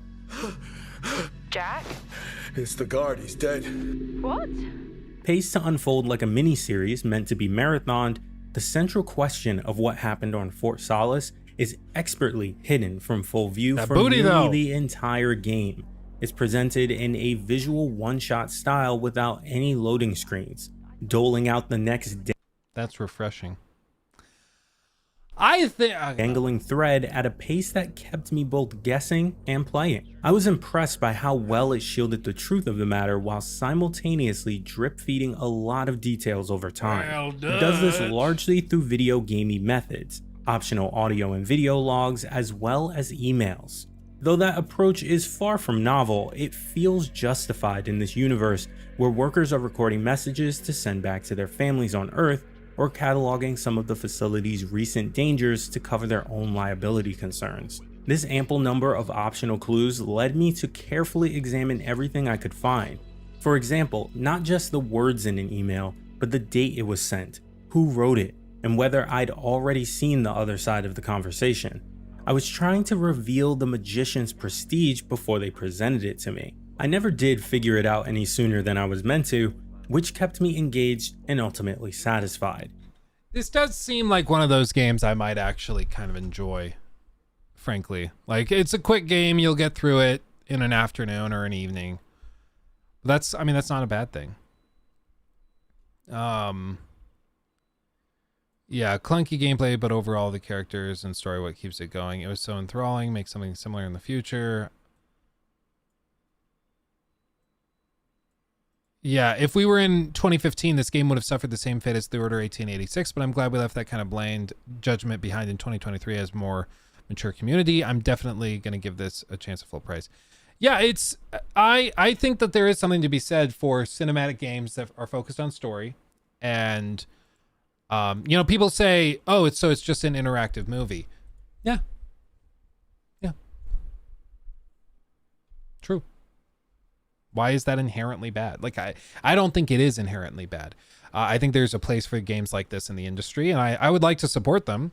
Like, who knows? Maybe I'll try it. Maybe we, the one thing is that it seems that this has generated, like, almost no interest at all. I didn't realize it came out. I had no idea. Let me see if it's even on Steam. Fort Solace. Oh, it's only $25 as well? Really?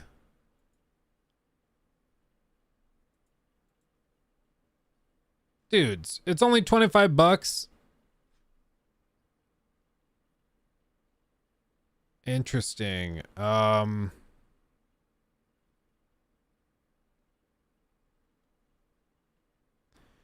Interesting. I don't know. Maybe we'll play it on stream. Maybe we'll do that for like a members only stream or something, or just a late night stream. We'll just play through this whole thing. That could be fun. That could be interesting. Still better than Redfall and Golem. Yeah, those games just don't have a lot of gameplay, and then they're also like their stories are terrible and are dreadful. You know. Hello, chap. Hello, Gory. Thank you for the £5. Would you consider doing a video listing your top 10 favorite games on Game Pass? Maybe for the live channel. I don't think that would do well on the main channel, frankly, but on the live channel, we could probably run through that. I'd have to look because they're kind of rotating through games pretty frequently. But yeah, I'm not opposed to that. Corey Sutton super chatted $6.35. Hello, chap. Would you consider a video listing your top 10 favorite games on Game Pass? Hello. Let's see. What was the other thing we're gonna do? I just totally spaced it. We were gonna do. We're gonna look at something. What were we gonna look at? Oh God. Oh, I feel like I'm taking crazy pills. Oh yeah, you're gonna drop the Starfield review. Oh yeah. Oh, the Skull and Bones, the IGN Skull and Bones. Yeah, you're right. You're right. Okay. IGN finally played Skull and Bones. For those of you that weren't in here earlier, I missed out on this by like a few hours. I didn't get the beta invite, but then I emailed my contacts at Ubisoft, and by the time they responded, it had just ended a few hours before. So I didn't get the chance to play it. But the next playtest they do, I will be joining. In the meantime, we're going to see what this looks like. My background with this game, I've made a few videos on it. It's if you're not familiar with Skull and Bones, just to give you the quick deep dive, it is well known that the game is like been in development hell for a long time. This was greenlit after the success of Black Flag, which was in like 2013 and was received super well. Chat's catching up. It's not actually moving that fast for people in the VOD. So it's been in development hell for a decade, basically. It's been restarted multiple times. It can't make its mind up as to whether it wants to be Black Flag just with the sailing mechanics, or if it wants to also let you go and board ships, or if it wants to be like a pirate sim, or if it wants to be a sort of Sea of Thieves type game. It just has struggled with its identity, but it seems like they're actually approaching a finalized version of the game, and they're starting to let people play test it, stream it, and share their thoughts on it. And IGN got to try it and decided they were going to share their thoughts. So let's see what it is. I've not seen this yet. I did see some people streaming their gameplay on Twitch and stuff. And it looked pretty good. I mean, it looked fine, but let's see what they said. It's no secret that Ubisoft's seafaring pirate game Skull and Bones, which was first revealed way back in 2017, has endured a troubled development. Originally conceived as an expansion to Assassin's Creed 4 Black Flag, then an MMO spin-off, and finally an independent project that suffered numerous delays, it's understandable for players to be concerned about the upcoming action game where naval warfare and piracy are placed front and center. But after numerous hours sunk into the recent closed beta, I'm happy to report that I came away from the experience much more confident that we'll be getting a worthy successor to Black Flag's awesome buccaneering ways. With a much more interesting story than I was expecting, some really appetizing RPG systems in place, and smooth and entertaining naval combat, Skull and Bones is looking pretty darn fun as it prepares to finally set sail at long last. Come to loot my cabin, you filthy scrag!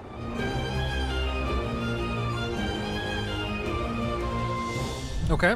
Following up on the success of Assassin's Creed 4 Black Flag from way back in 2013, Skull and Bones is an open-world tactical action game where you play as a pirate set loose on the high seas during the golden age of piracy and unfettered capitalism. After suffering defeat at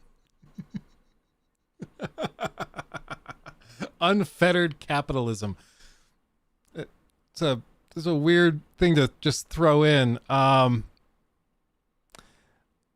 I mean, the East India Trading Company, that like,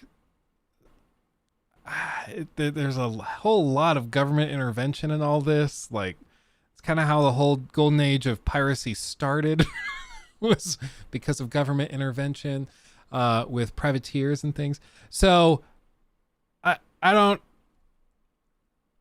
know. That was a weird thing to just throw in there. I don't know how that makes any sense. Anyway. My biggest concern with this is just, I don't know how Skull and Bones can overcome the negative perceptions surrounding it. You know, when you've had so much bad press for so long, how do you come out and win people over? You know, a game like No Man's Sky went from being super hyped and super pumped up. Everybody was in love with it. It was going to be amazing, best game ever. Then it released and people were like, oh, this is actually kind of terrible. And it swapped.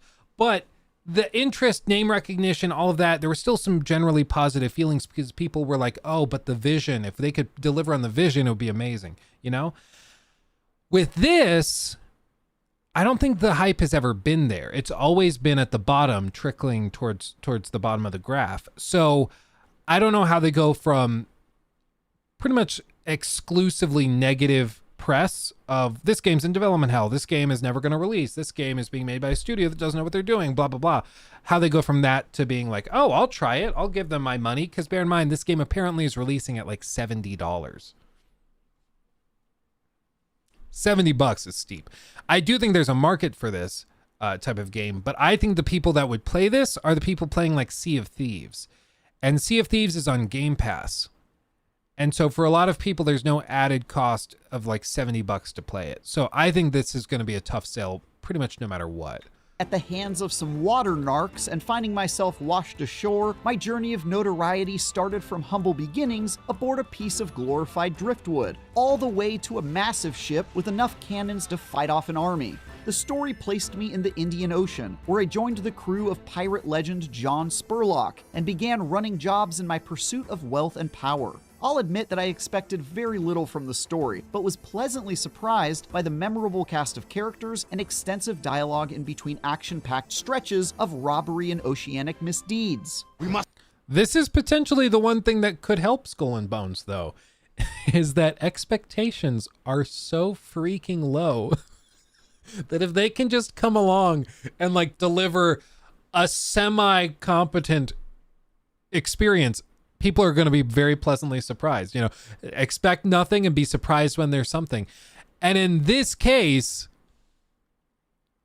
they might actually benefit from that. So who knows? Maybe this actually does work just because people are expecting it to be god awful. And when it releases and is pretty fine, like even pretty good, maybe if you like these kinds of games, that might really help them.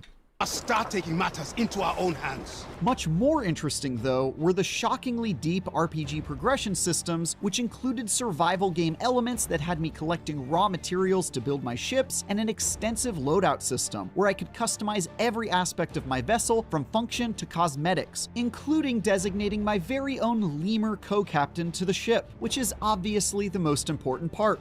Unlocking new schematics to build more powerful ships, different varieties of cannon, and other game-changing add-ons and accessories became an absolute obsession, and I poured all the silver and ill-gotten booty I could into turning my ship into the ultimate tool of destruction. There's a dizzying amount of unlockables. What's my pirate name? Steven Skeptic Beard. I think I would just use my rapper name. My rapper name is based on my pigmentation. I usually go by Sour Cream. So I think I'd probably be like Captain Sour Cream. I think that, you know, everybody would take me super seriously with that. And configuration that goes into each vessel, and I could see myself easily losing many more hours optimizing my tools of the trade. I saw your ship's got nothing sticking out of her gun ports. Beyond that, I also spent a fair bit of time and silver on my pirate captain's appearance. And while the starting options during the beta weren't terribly extensive, years of playing Sea of Thieves has taught me the importance of striking fear into the hearts of my enemies by looking as intimidating as possible. Of course, the crown jewel of Skull and Bones is in its naval combat, and like Black Flag before it, this game seems to absolutely nail that element, even in this early beta phase. Because I had to place different weapons on different sides of my ship, mobility was key to winning the day, as I could fire from one end of the ship, then rotate to unload a different cannon while the first one was being reloaded by my crew. Watching a ship sink down to Davy Jones in a massive fiery explosion is a sight to behold, and jumping aboard a weakened enemy ship awarded some much appreciated extra loot. I also enjoyed just how brutally difficult my adventures on the high sea could be, with different areas locked at different— Oh man, I love the storms. Again, talking about biases, let me be very clear. I am a sucker for the ocean. I'm a sucker for boats and sailing. And if I could live on the ocean, I probably would. There's something deep within me that loves the ocean. I just find it magical. Which is a word which means I can't explain it. So therefore it makes me feel special. So I love the ocean, and there aren't actually a lot of games that let you explore the oceans, especially with like big scary storms and waves and stuff. Have you played Subnautica? You sure have. That's a great example. Yeah, that's a good one. I heard you can take a submersible to the Titanic. I also heard that. Maybe we'll have to try that. So, yeah, I love the ocean. I love the ocean. So this is This is cool to me. And as you guys know, with Starfield, one thing I said was the part of the game that looks to me, and I said this before I got the game, so let me be clear. I said this before. I'm saying it now. I thought the coolest part of Starfield looked to be the ship customization, because I love the idea that you can customize the thing that you're going to be using to navigate. I just love that in like somewhere deep in my brain and my monkey brain. I love that. And the idea of also customizing a ship heavily, I like that too. I loved it in Black Flag, and I think that it would be cool here.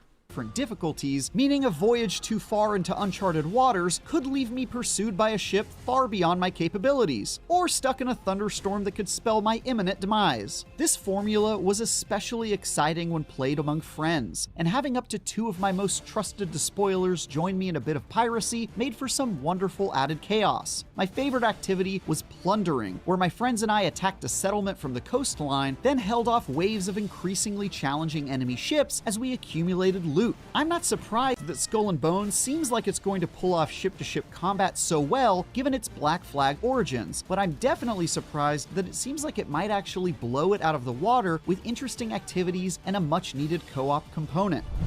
After a good chunk of climbing the ranks of notoriety in Skull and Bones' beta, I'm more excited to dive into the full experience than I was even way back when it was announced at E3 all those years ago. Here's hoping it'll make it safely to shore in the coming months.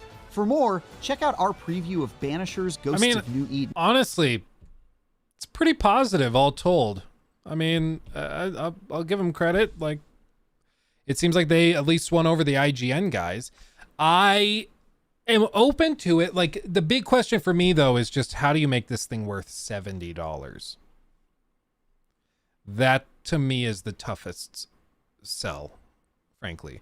Maybe they can pull it off. Maybe. I haven't tried the game myself. I would love to be convinced. I would love for this to be one of those comeback stories where everybody thought this game was going to flop and then it actually ends up doing well. Of course, because I want more games to be successful and more games to play. Of course, I would love for it to be pulled off, but I just don't know how you go from development hell to being worth $70, you know?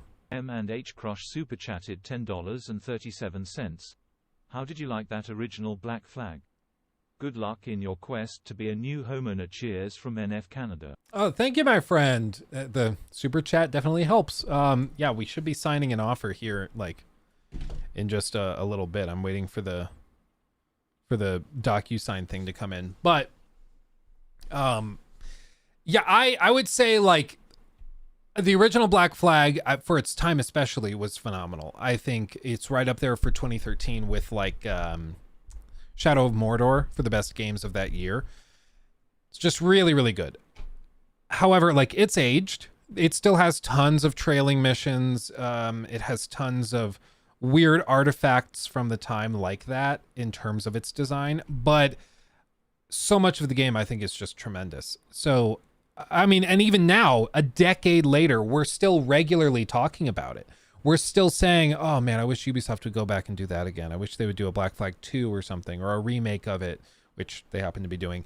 Or, you know, Skull and Bones, I hope that, you know, it's even half of what Black Flag offered. And I think that that's a real testament to it. I think that's a real testament to it.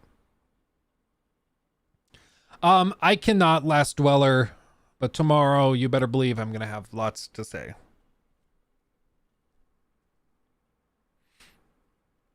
Luke, you are the only streamer covering this.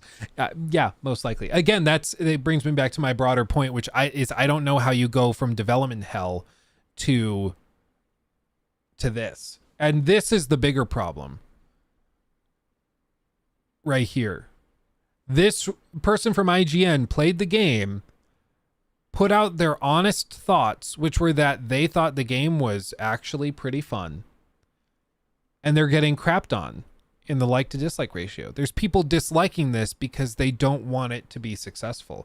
And maybe just maybe 1.6k people played the beta and strongly disagree and thought it was terrible. But let's be completely honest with ourselves. Most of these are just people that are trying to jump on the hate bandwagon to screw over the game. And I'm not saying that, like, the game's going to be good or anything, but this is what turns creators off from covering games or talking about them. You know, it's a mess. This is why they don't want to bother with it. Because, you pour your heart and soul into a video, you put it out there and you let your honest thoughts out. And then you get crapped on because you happen to have an opinion that's anathema. That's not allowed. And it's just cringe, dude.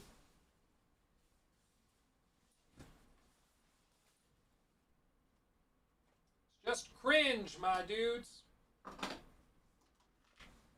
I turned on my wax melt diffuser. Forgot to put wax in it. That's why it didn't smell like anything in here.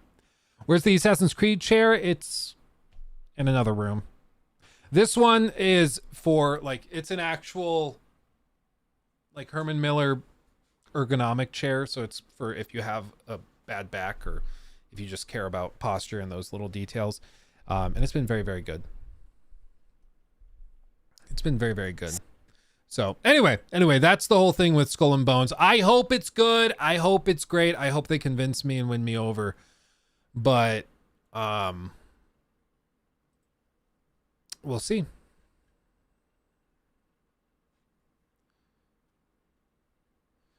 We'll see.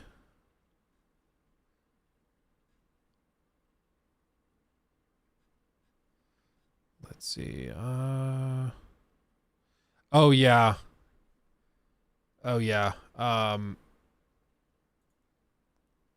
This was funny. So Joel Raptor actually got to go to Bordeaux and meet the dev team working on AC Mirage, and a handful of other creators did too. JV, I don't think I'm supposed to say that. JV, there's this guy. You guys probably know him. He's also a creator. And funnily enough, I was also asked if I wanted to try and do this, but of course, like, all of this lined up with when, again, Starfield's launching. I have plans for vacations. Like, the whole thing is just like, all of this just timed out terribly. But what are you gonna do? Todd is with us nonetheless, and who knows, maybe next year we'll go do a bunch of cool stuff. Have you heard of and/or played any of the Sim Settlements 2 mods? If yes, what did you think? If not, by far the best quest mod in Fallout 4 history. I don't think so. Sim Settlement Scuba 2 mods. Loomis super chatted $5. Have you heard of and/or played any of the Sim Settlements 2 mod? If yes, what did you think? If not, it's by far the best quest mod in F4 history. I haven't seen this. So this is a mod. It's a Fallout 4 city building simulator. Okay. Let's see what it is.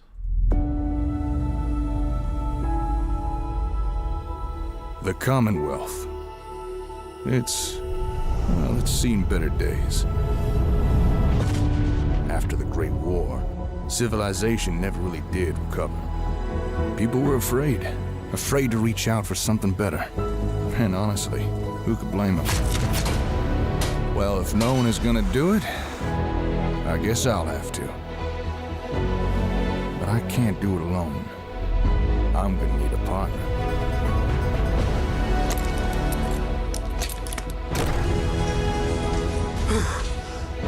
Hey, Slick.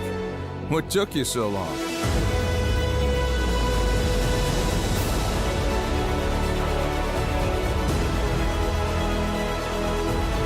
You don't seem to understand who we are. I doubt it'll be easy. Nothing worthwhile ever is. But between the two of us, I reckon we can do it. So what do you say? Want to rebuild the Commonwealth?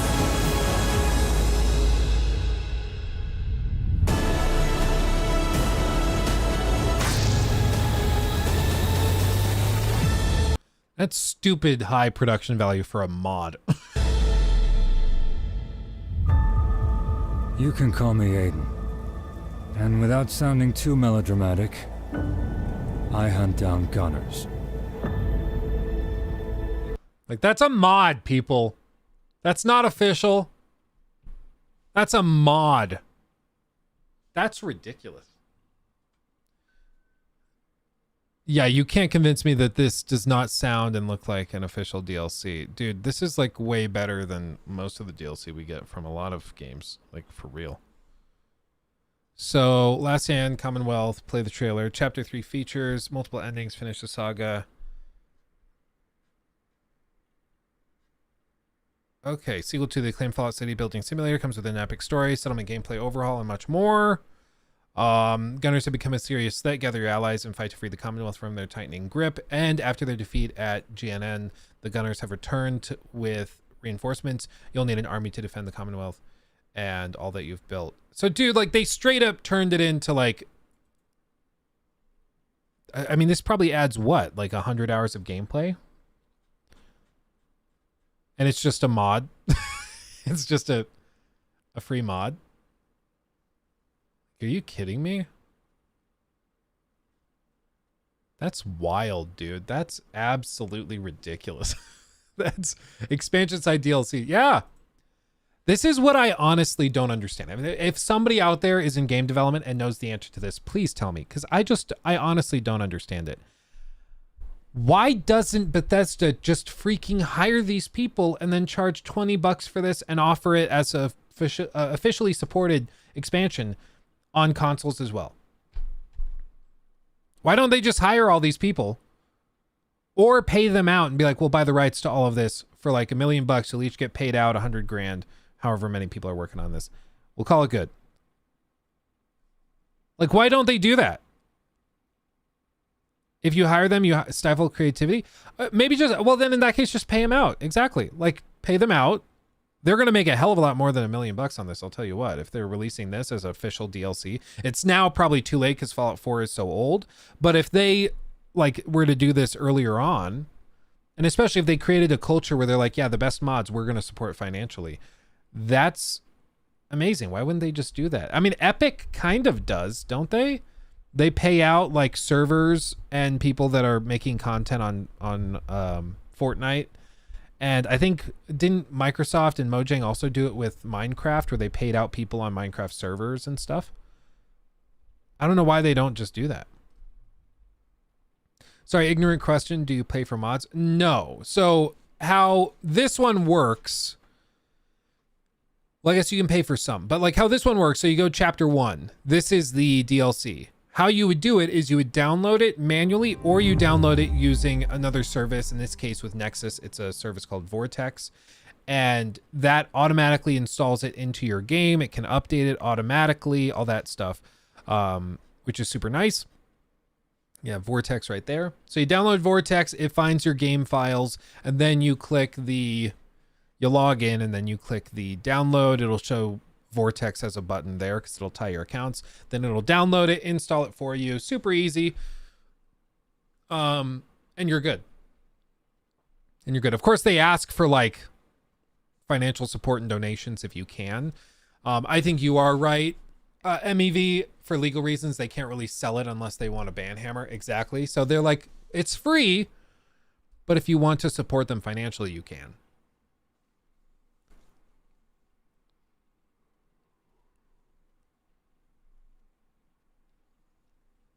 Did you see that BGS apparently already gave modder access to Starfield to make mods early? I did not see that, but I mean, that makes sense. Like, Starfield is a game that I think is going to be greatly affected by mods.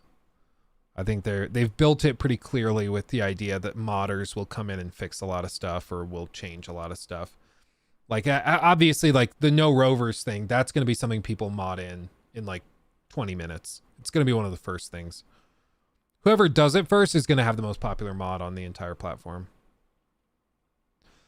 It's for DLSS or FSR, whichever one isn't official. Yeah.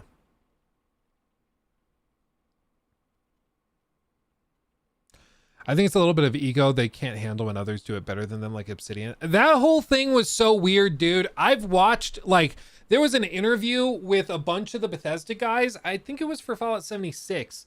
Because it was related to Fallout, and it was like the head producer at BGS, Todd was there, Pete Hines were there, like they were all there, and the interviewer asked them questions, and I wish I could find this clip again, but they asked them questions about all sorts of games, and one of them was Fallout New Vegas 2, and dude, it was one of the most awkward moments I've seen in an interview in a minute.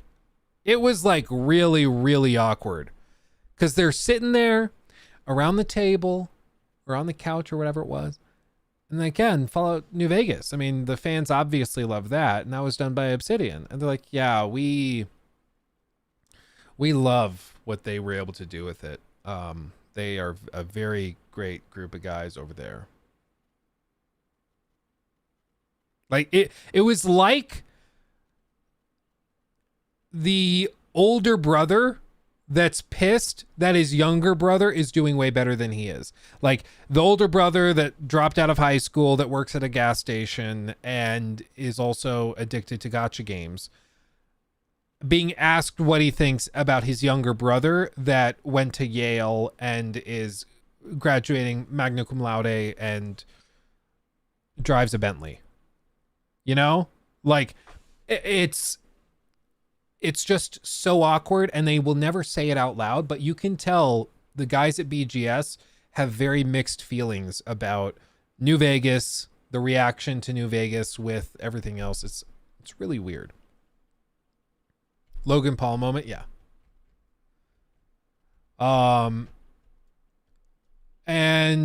Zedric. Yep. It'll be up and ready to go when the embargo lifts tomorrow morning. Ooh, baby. This is oddly specific. My expectations are low after Cyberpunk 2077, but I'm getting the game as part of my Game Pass sub. If it sucks, I'm selling my Xbox and getting a PC. Oh, CDPR is supporting Twitch streamers now? What does that mean?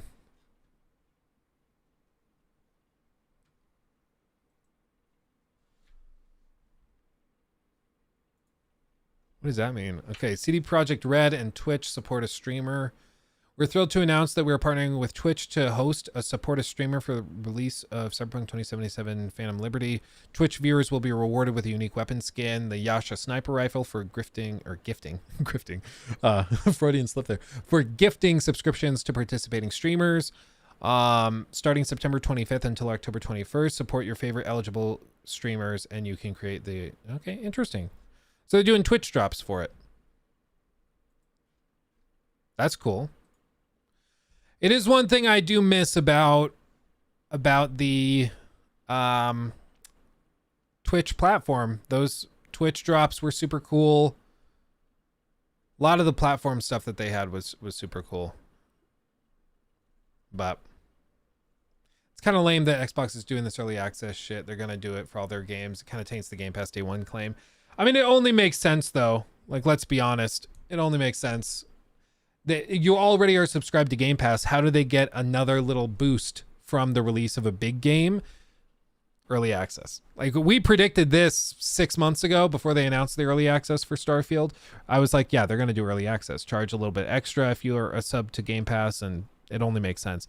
And sure enough, that's exactly what they did. I'm surprised there's no criticism. I think it's because everybody understands, like, Starfield costs $200+ million to make. If they want to get an extra $30 from people for early access, you don't have to play the game early. Nobody's forcing you to, you know?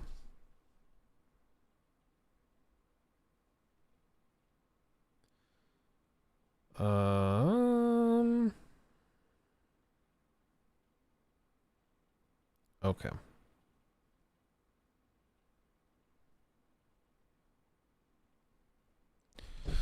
Yeah, I'm excited for Phantom Liberty, though. I think this one, it's interesting because, of course, Cyberpunk 2077 was a broken disaster. However, they've done a lot of work to improve it and fix it over the last few years. And so that puts us in an interesting position where this isn't really a full release. It's an expansion to what we already have. And what we already have has been fixed a lot. At this point, I think it's even easy to just recommend you go try it, because it is frankly so improved. I think with like The Witcher 4 or whatever comes after this as a full new release, it'll be worth being very, very skeptical, but nothing we're seeing here is out of line with what we've seen currently working in Cyberpunk 2077. You should still be very skeptical. You should still withhold judgment until we get like previews and reviews and stuff. But yeah, man, it's crazy. The fidelity and stuff, I'm still surprised that they're just walking away from this engine. It's really got to make you wonder, what are they planning for The Witcher 4 that they don't think this engine is capable of handling it?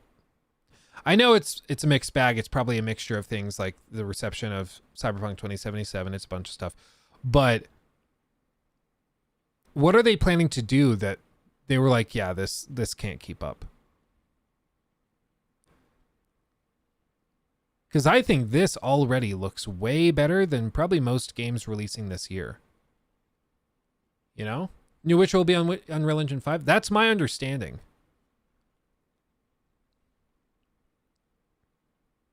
It's just crazy. So many resources wasted. Well, it makes me wonder also, did Epic Games, did they make a deal with them to like pay for the cost of developing and reworking the engine? Like, do they have some sort of special deal where just so that they can say CDPR uses our engine, did they agree to like handle all of the coding for the engine and updates to the engine and everything else with their team? I don't know. Like, there's got to be some extra little element to the deal to sweeten it, because they're walking away from what is, as far as I can tell, one of the most powerful engines in the industry. Let's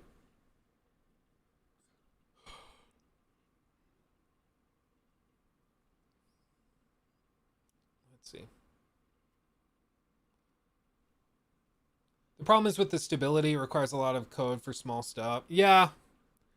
That's right. Well, and it honestly just might be that they're like, we customized the crap out of this engine to get it working in Cyberpunk, and we're just not sure that it's oh, this is some weird list video. And we're just honestly not sure if we can justify all of that with The Witcher 4 or whatever. Because getting like neon lights working is different than getting like huge lines of sight and level of detail in the distance with foliage and forests and stuff like that. Because you think about the one thing with Night City is that it's all big buildings, and so you're never actually seeing that far at once, except for in cases where you're on like a big high ridge and you're looking off at big industrial rectangles basically in the distance. With something like The Witcher 4, I imagine that they are much more concerned with high levels of detail in foliage, trees, forests, that kind of thing. And that's potentially a lot harder to pull off with their current engine. So maybe that's why they like the nanite tech of Unreal Engine 5. They thought that that would fill in the gaps, maybe. I don't know. I'm sure it's cheaper to use Unreal Engine because they don't need onboard new developers to teach them how to use their new engine. That's true. That's true. Onboarding costs are lowered. But to play devil's advocate, there's also a lot of costs involved with retraining your current staff to use it, because they're all used to using their current tool set. So, you know, I think it goes both ways, unfortunately. UE5 is bad. It looks good, but it's heavy. 4090 gets 70 FPS in Fortnite with everything maxed out. Yeah, that's true. But it's also important to remember that like games that are graphically very demanding should not be running at 200 frames. Like, you would not expect that to run at 200 frames, even with the top of the line equipment. Like, when you go in and you dig into what actually is happening during ray tracing, it's amazing that thing runs at anything above 1 FPS. Like, it's stunning that it runs at all. So I think that there's understandably a lot of people that expect a 4090 to run every game at like 150 plus FPS. I'm not of a mind that that should be expected. I think if a game can crank the fidelity scale so much so that it's basically future proofed, that it's not going to run at 144 FPS until it like next gen hardware comes out. I'm not opposed to that. As long as it's well optimized, I can't ask for much more than that. And what I will say is Fortnite cranked is freaking gorgeous. It's crazy. I'm fine with using DLSS to get 100 plus FPS, but using it just to get 60 is bad optimization. Well, especially where there's DLSS use within reason, especially if it's such like quality. I'm fine with that. When you have a game like Jedi Survivor, which is rendering at 540p, like literally substandard for 2008, that's where I draw the line. That's where I'm like, okay, guys, come on. The game is rendering at a level which would be deemed unacceptable like 15 years ago. And then you're using AI to upscale it up. Like, come on. That to me is an issue with optimization. If you're rendering it at 1080p or 1440p to upscale to 4K, okay, yeah. 99.9% of people will not be able to notice. They won't know. But all of the other people, when you're rendering it at like 540p, yeah, you can tell. Jedi Survivor, it looked like somebody smeared Vaseline all over the screen because it was so blurry. It was terrible. Yeah, that PlayStation Plus Premium going up $40. Excuse me. First, they reveal that freaking monstrosity that was the Project Q. Now it's the Portal or whatever. That thing just seems to be dead on arrival. It's one of the most anti-consumer products I've seen in a minute. And I use an iPhone, dude. Like, they are literally price gating wireless audio. How people are even entertaining buying one is amazing to me. It is so anti-consumer, it's not even funny. And now they're coming along and they're raising the cost for these mandatory services to be able to use your PlayStation Online. They're raising the prices by up to $40 a month. Not a month, a year. Be very clear, a year, not a month. That's outrageous. This is what I warned you with, like, Jim Ryan coming along and being a businessman first and a gamer second. He's not concerned with any of this crap. He's just like full on what's going to increase the bottom line, even if it harms the player experience and all of that. Like Lion Ryan. Yeah, exactly. This will happen with Game Pass too. Sure. Game Pass is also seeing price increases, and inevitably stuff sees price increases. I think it's really, really hard to argue that PlayStation Plus is anywhere near as good a value as Game Pass. And Game Pass at this point is cheaper.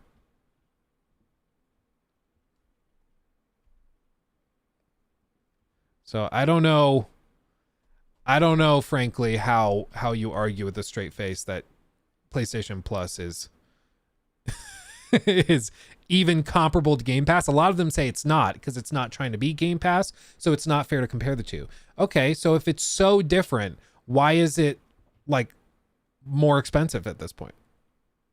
How does that make any sense, you know?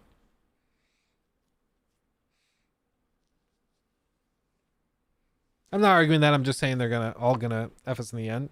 Yeah, if the term F us is just that they're going to be raising prices, yeah, prices will rise. And I think that's one thing that's very, very fair, Mr. K, which I think is absolutely fair for you to bring up. It's very reasonable to ask the question if Microsoft is cornering the market and then they're going to raise the price. Their ultimate goal is to get 25, 30, 35, 40 million subscribers, corner it just like Netflix did, and then raise the price once there's no other options left. If they can make it standard to use a service like Game Pass, a subscription service for your games, once paying $70 for the standalone title is no longer reasonable, or people don't do it anymore or have been conditioned not to, then they can raise it by $2, then by another $1, then by another $1 every single month. And all of a sudden you're paying like 25, 35, 45, whatever it is bucks a month for Game Pass. And this is something that would take years and years and years to happen because they would do it very, very incrementally, right? Because $1 being raised, if it goes from $12 to $13 a month, you're probably not throwing a fit. If it goes from 13 to 14, probably not throwing a fit. But if they go from like 14 to 19, you're probably throwing a fit. So they're going to do it very, very incrementally. And now some people will say, well, if it takes 10 years to raise the price that much, I don't care that much. In which case, okay. But I do think it's fair to ask, at what point does the ball drop? At what point do they come in and adjust the price, you know? Yeah, Mr. K, I'm sorry. Oh, man.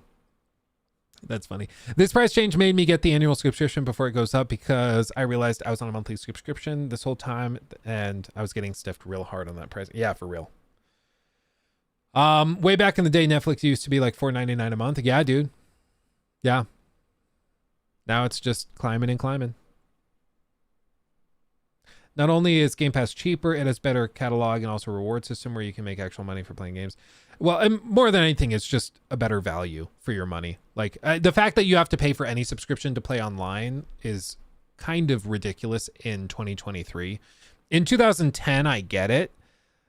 In 2023, everything is connected to the internet. Even if you don't subscribe to PlayStation Plus, your game is still connecting to servers to validate licenses, to download ads to put on the play screen. You know, like it's still there, but they're making you pay some arbitrary fee to be able to play with your friends. Like that whole thing is so scummy too.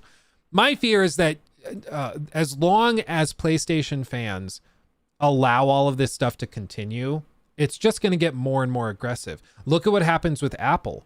I've made this comparison since the start of the generation, and I think it's only becoming more and more accurate as time goes by.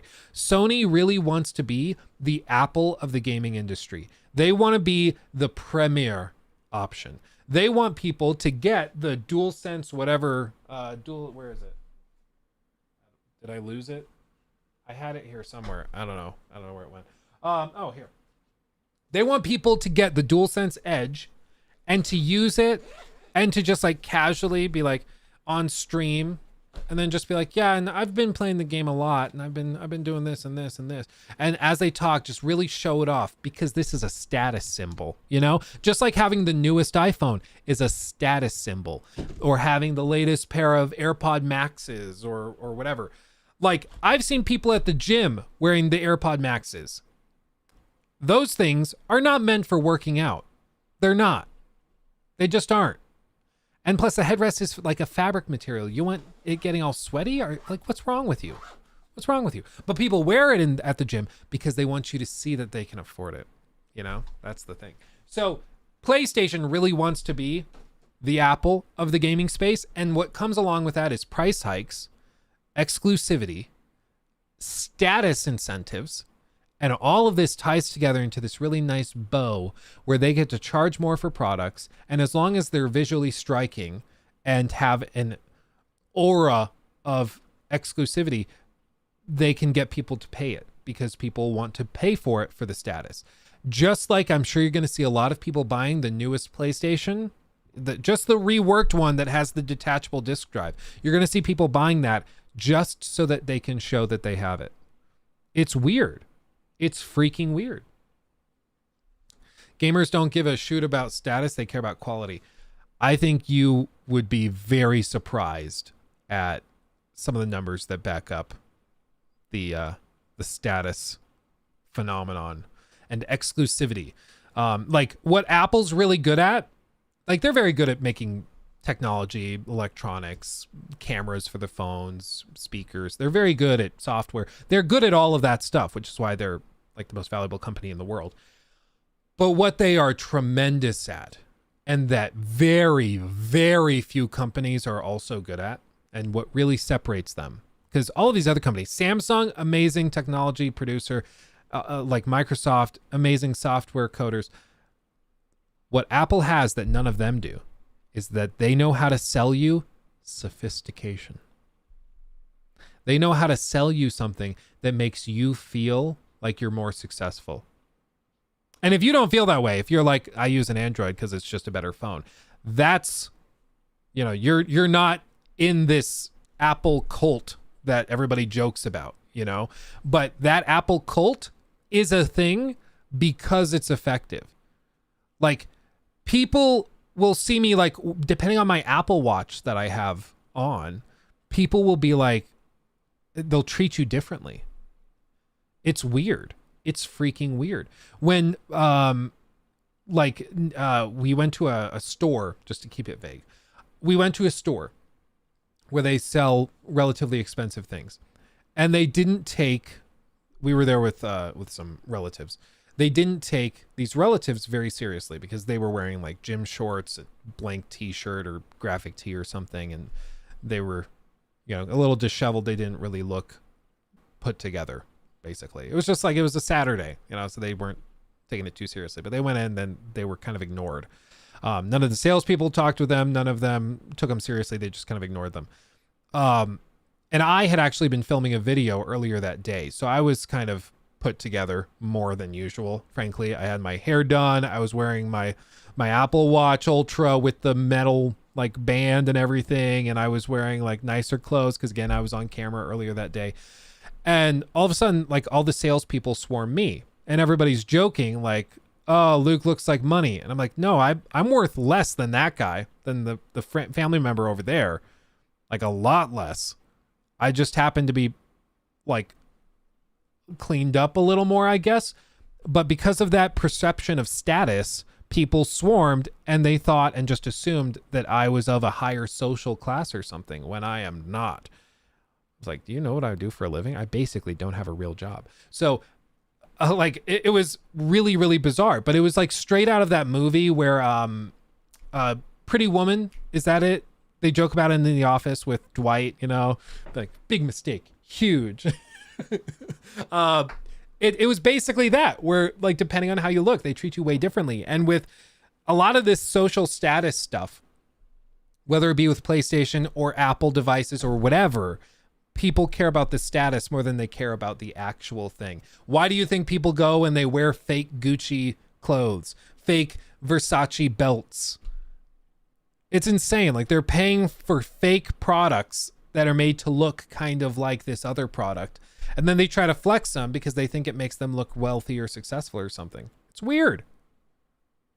People are broke, or people go broke trying to look rich. Exactly. My wife is a teacher and her students think I'm God when they find out that I have a PS5. It's weird, but the status marketing is 100% real. Yeah, it's all a matter of perspective. But I'm telling you for a fact, it is a thing. Like status marketing, sophistication marketing, it's a thing. Apple's tremendously good at it.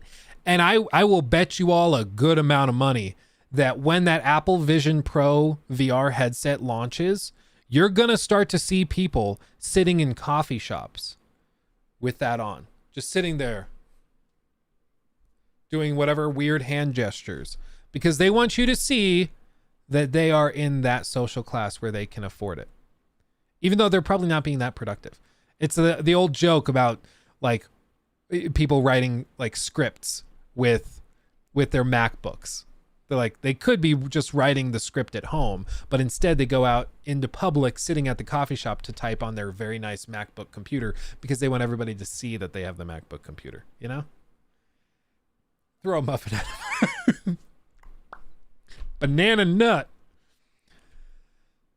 Oh, facts, but I'm not ready to see that at my local coffee shop. Dude, I live in like a pretty crunchy area, you know, pretty granola area where there's a lot of crunchy moms and dads walking around.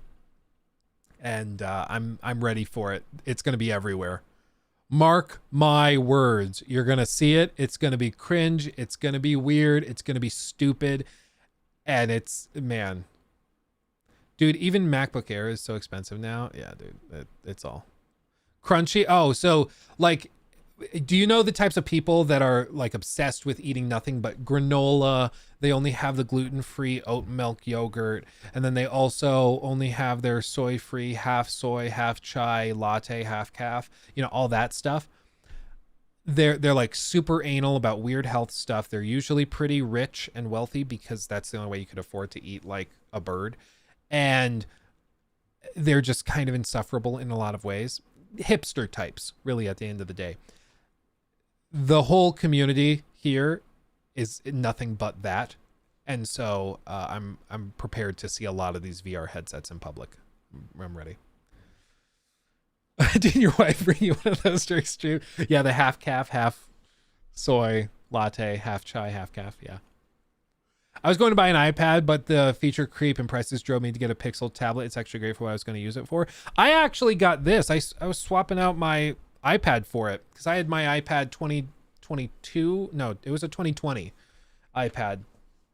And it did the job, but over time it's still got like the 60 hertz refresh rate. It just, it also, the battery life has plummeted. I used to be able to charge that iPad like once a week, and now I have to charge it basically every day. Otherwise the battery dies.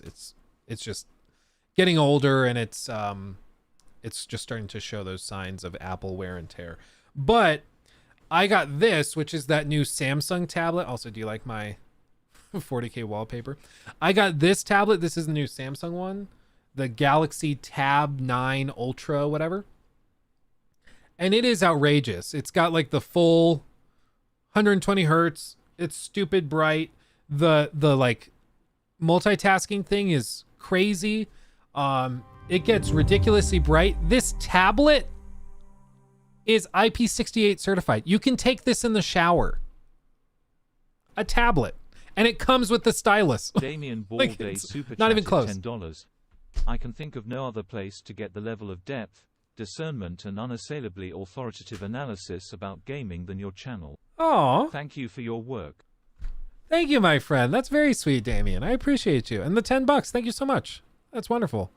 I appreciate that. And I think, again, I'm just so excited for tomorrow because we can finally talk about all this. You have no idea. I've wanted to vent and to share my excitement, and like I've wanted to just talk about Starfield and all of this other stuff for so long. And I haven't been able to. But tomorrow that changes. Tomorrow. So I think we are going to have the review that drops tomorrow.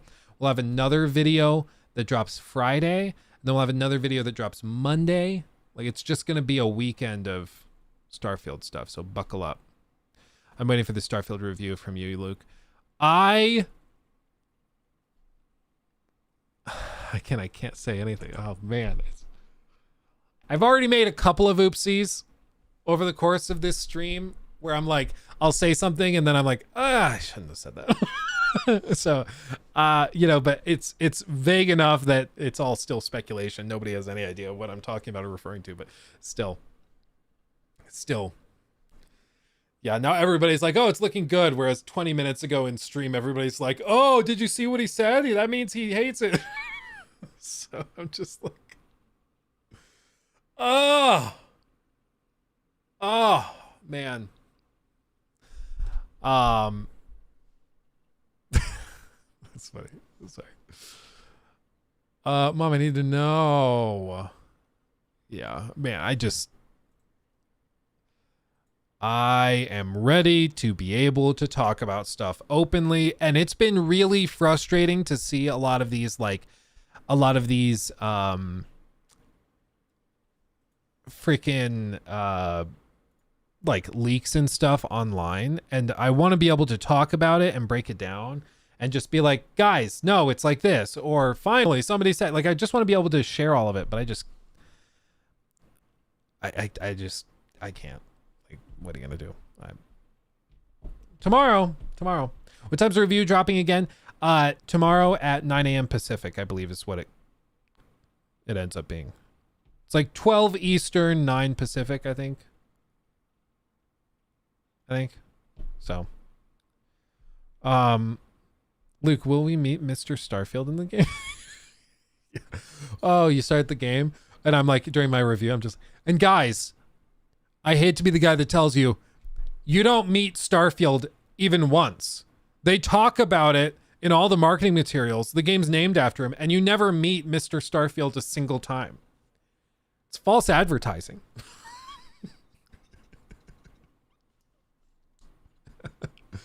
Oh, man. We can maybe donate the fine you'd have. No, like, they would sue me and take everything. So unless you can donate everything, then no, I don't think it'd be worth it. That would be so funny. Yeah, John Starfield is not in the game at all. They lied to us, guys. It's all fake advertising. You know what? Maybe that would be funny. Maybe I drop like a fake review early that's just totally memeing and totally made up nonsense, and then the actual review goes up like an hour later. That would be really funny. That would actually be really funny. Oh man. Okay, real quick, I want to return to this. We talked about this last week, actually, in a little bit of detail, but somebody sent me this video of the dev archive, and I want to see if we can break it down So let's see. So yesterday or Monday and Friday, we touched on this, I believe. And it was the Crimson Desert gameplay trailer from Gamescom. Now, everybody's reaction to this gameplay has largely been that this looks too good to be true. Like, it's amazing graphically, it's stunning.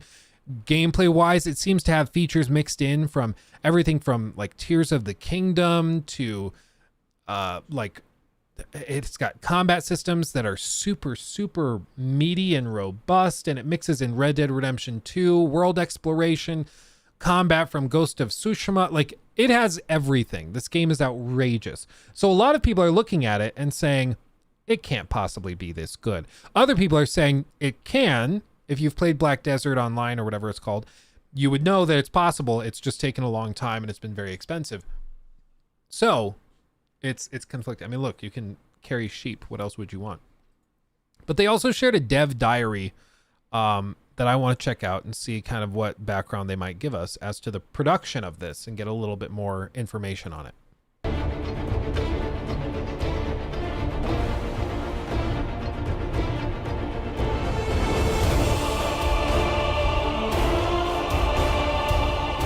Dragons 2, dude.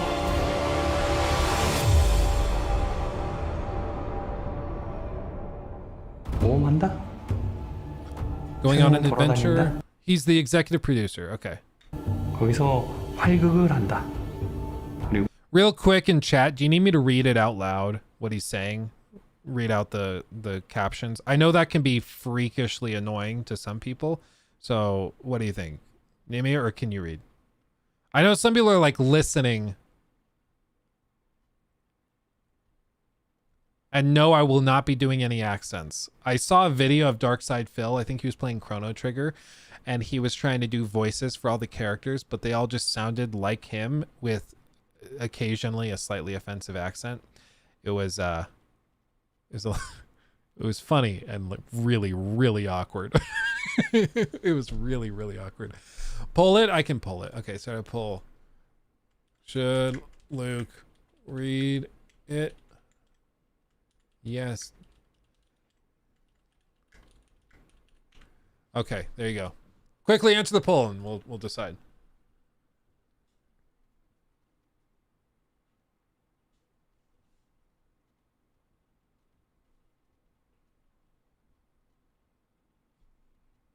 What do you think?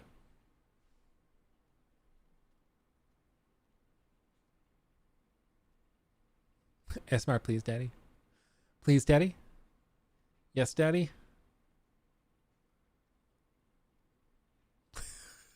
No accents. No. Jesus Christ. Oh, man.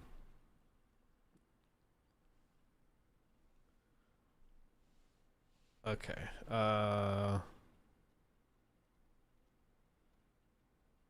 Okay. There we go. I just signed an offer on a house. That's a little terrifying, but you know what? Here we are. That's a little terrifying. Just casually on stream signing an offer on a house. That scares the crap out of me. Okay. It seems like most of you guys are saying yes, so I'll just read it like a human being. Are you going on House Hunters? I wish. Oh, I wish. Was it in spoil? Is it in the spam folder? Maybe. I vote a French accent. Nobody wants a French accent. I'm sorry. Nobody wants me to try that. Okay. What is an adventure? Solving mysteries? 문제를 해결한다. 이게 가장 중요한 것 같아요. These were the things that I thought were the most important.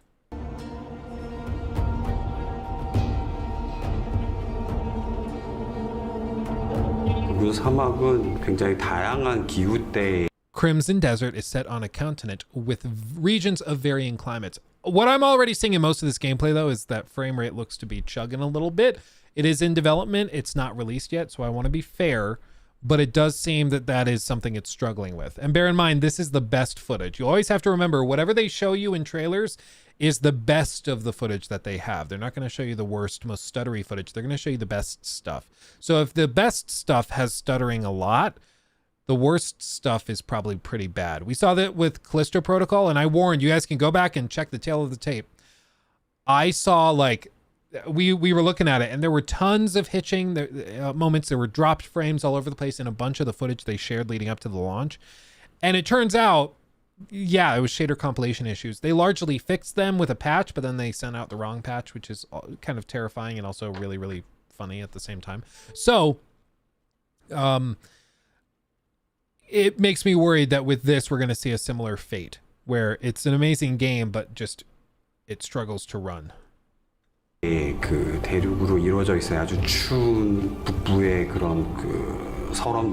Yeah, it's true. Digital Foundry just came out with a video saying how Starfield footage looked choppy, but the main game isn't. So it was something with a recording system. Yeah, I think it was. My guess is that they were probably recording, based on how they described it, they were recording the footage in 29.97 frames per second. And the footage was in 30 flat. And so every once in a while, it was shoving a frame forward or backwards, and it caused it to basically look like it was dropping a frame, and so it came off choppy. I'm not sure, though, but yeah, I can back it up. My experience with the game was like theirs, yeah. 들이라든지 남부의 아주 풍요로운 대지들 그리고 저희가 말하는 속칭 붉은 사막이라고 부르는 The Crimson Desert. He said the thing. So lots of different biomes. 그런 지역들 굉장히 다양한 지형들과 인간 그리고 인간 lots of unique areas. A world with diverse amount of mixed human and non-human races exist. Just a very varied map. We wanted to show what players can do and enjoy the game as much as possible. I would hope so. I mean, you'd hope so, right? But we could only put in a third of everything we actually shot into the trailer. We're currently preparing more content, so you can expect to see a lot more in the game. The goal was to make something cool and sophisticated. I'm down for that. So we tried to create a combat system which would make Crimson Desert stand out from other titles. What's interesting about Crimson Desert is that players can coordinate attacks against monsters through different combinations of attacks. By teaming up with other mercenaries in their group, we wanted to create an engaging combat system that was different from the one-on-one player-to-monster combat systems. Okay, typically found in other titles. I mean, if they're saying their combat system is different because there's combos, who's going to tell them? Who's going to tell them? That I think most games have combos and stuff, but okay. The lead character, Macduff, isn't your typical hero. Players will come to appreciate his human side as he overcomes several hardships affecting him and his mercenaries and matures as the story progresses. Macduff's mercenaries also have stories of their own. To name a few, there's a runaway slave, a mother who parted with her children, and a non-human who lost his mother. The story of Macduff's struggles progresses through or together with the stories of these other unique characters. Interesting. Okay.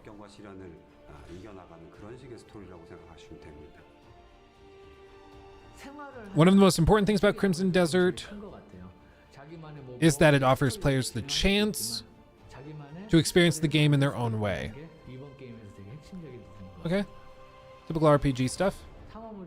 Knowledge gained by exploring the world in quest to acquire new items and skills are just a few of the many facets of adventure and exploration that players will find in the game.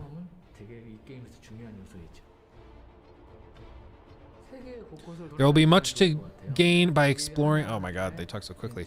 Hold on. We worked very hard. We put in a lot of effort to get all the details of the world just right. We really put in an effort to get all the details of the world just right. I just read that. Oh my god. When it came to the in-game AI, we really tried to make it as human as possible. I mean, so far they're just saying everything I think every developer would say about every game ever. You know, like our game's combat system, we wanted to make it really good. And adventure, we wanted to have lots of things to explore. And the characters have meaningful stories. And the AI, we wanted to be as human as possible. Like, it just sounds like all of the stuff they're describing is true of every other game. Or at least what devs would say about every other game. For example, there's a chance that a monster might drop its weapon due to a normal player attack or a special skill. Okay. I do like how he kind of had to brush the sword off with the blood. Just look at how he kind of has to whip the blood off of it. See that? Wasn't that cool? That's kind of cool. Due to normal player attacks or special skill, when that happens and a monster is close enough, it'll charge the player and fight barehanded. Oh, I like that. Or it'll run back, pick up a dropped weapon on the ground, and continue to fight. That's also a thing in Breath of the Wild and Tears of the Kingdom. You can knock their weapons out, and then they'll drop them all, like with a lightning strike, for example, and then they drop it, and they fight with bare hands, or they go pick something up.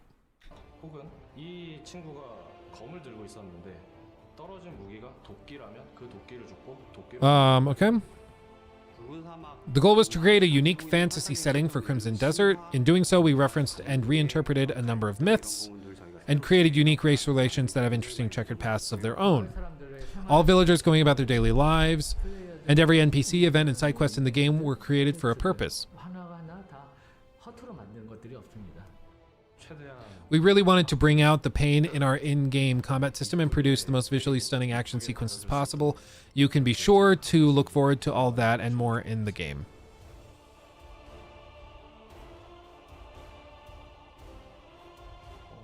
Our team is hard at work to create the finest game we've ever worked on. We look forward to your continued support and appreciate your interest in Crimson Desert. Thank you. I mean, it looks good. They literally said like absolutely nothing in that whole video. Like we saw the dragon. I don't remember the dragon in the other part. Maybe it was there. Yeah, I don't know. I just feel like, oh, and that dev archive was from 2 years ago. Oh God. Okay. Well, what are we doing? Okay, hold on. Time out. Hold on, Jacob. Okay, for the editing, maybe just insert this little tidbit at the beginning of the stream clip, okay? So that clip we just watched, which I guess you're about to watch in this stream clip, is actually from 2 years ago, the dev interview thing that they did. So the gameplay looks choppy. We talk about how it looks choppy. The version of the game we've seen at Gamescom looks, I think, better, but is also still a little choppy. So it looks improved, but I just want to be clear that like the really stuttery gameplay footage was actually from 2 years ago. Okay, that's where we're at. So, okay, are you baiting me? I don't know. I'm scared to read anything.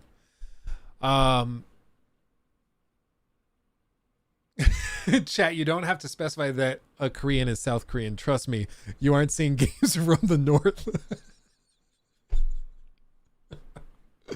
Dude, yeah, it's like, oh, this is a Korean game. Is it the North one or a South one? It's like, are they going to try to get this game canceled too? It's like with freaking Atomic Heart. I still get people commenting on those videos saying, Luke, I'm so disappointed that you covered a game that was created by people that are Russian and have ties to Russian companies.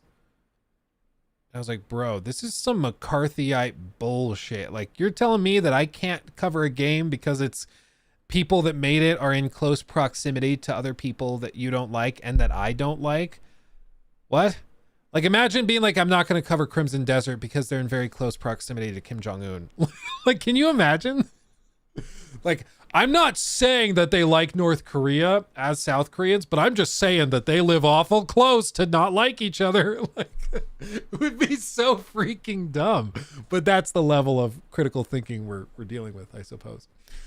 Oh, man. Why didn't nobody talk about this 2 years ago? I think they did. It's just been very, very niche. Because what's their other game called? I just said it like 2 minutes ago. Black Desert, I think. Black Desert or something.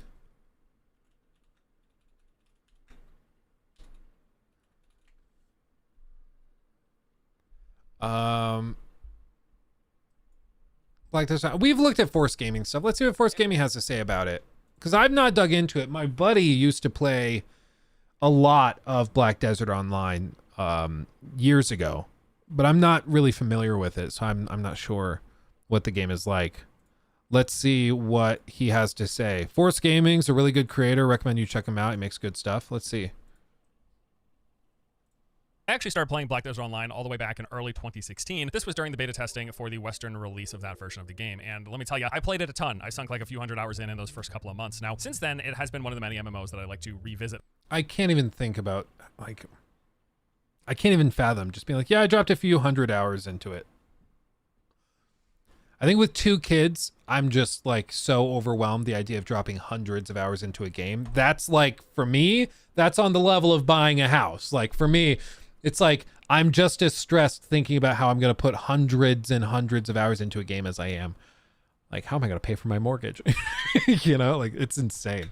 From time to time, jumping back in to just see what's new. And in the case of BDO, things have changed quite a bit over these past 7 years. While the base of the game had a lot that I really enjoyed between its combat, the life skill system, and the overall sandbox nature, instead of being sort of on rails, guiding you through an experience, it's kind of a game that once you figured it out and got your bearings, let you just kind of do whatever you want. A lot of times it meant grinding and engaging in the combat, but since the combat's fun, the grinding, but in turn, is also fun. But anyways, yes, I played a lot of BDO, and I've gone back to it over the years as well, because there's a lot about it that I really enjoy. However, there were at the same time, and have been over the years, some major pain points, especially around the monetization and quality of life features that you felt like you had to pay for, mainly.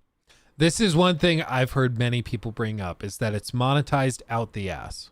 That was the thing. Without spending extra, oftentimes it sort of felt like you were at a bit of a disadvantage with things like the looting, carrying capacity, and storage space. Well, in addition to various other updates that have come to the game, adding a bunch of new content, continents, and characters to play over the years, they've also made some fairly big recently quality of life features, now offering for free things that they used to charge for in the past, which I just think has been like a major improvement and step up for a game that already had stuff about it that I enjoyed. So Pearl Abyss reached out recently wanting to sponsor a video. They basically just wanted me to talk about their most recent content update, the Land of the Morning Light, tell people about it, let them know what's up. And I am going to do that. I will get to the new stuff later in this video, but frankly, having revisited the game again, I'm kind of just interested in talking about those changes and the improvements that have happened over the years, almost as a PSA in case you have played BDO in the past or have kind of shied away from BDO, because I think the improvements they've made to quality of life for the low or no spenders beyond like the base cost of the game are a really nice positive change, a really good step in the right direction. And a lot of this has happened after the shift of separating from Kakao, their previous publisher, and Pearl Abyss now kind of being just off on their own. So, oh, okay, that could actually change things.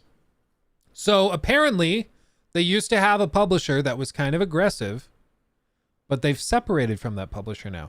So that could bode well for Crimson Desert. It could also bode very poorly. It could be that now they need more money now than ever to make it work.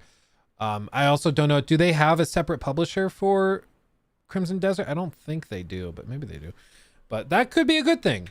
Before we talk about the new update, let's talk about the stuff that was kind of a pain in the past, but is much less so, if not a pain at all, in the current state of the game. So there were a few sort of pay-for-convenience things that cropped up in the early days, back when I first started playing, those 7 years ago, and they were carried with the game throughout the years. And some of the main issues revolved around the silver, the inventory, the pet system, and the way the game handled costumes. So for the silver side of things, silver is the main currency in the game, and it had a weight associated with it, and it was really, really heavy. So basically what would end up happening is that as you're out there grinding for gear and materials and stuff, you're also accumulating silver, and you want that silver because you need it. It is that main base currency. But it weighed a lot and it would fill up your carrying capacity very quickly. And then once that capacity was full, you basically could just barely move. I mean, it was like a massive encumbrance to you. So the result was you would be regularly going back to town to deposit the silver into your town storage. Or the other option was that you could buy a weight limit increase in the game's cash.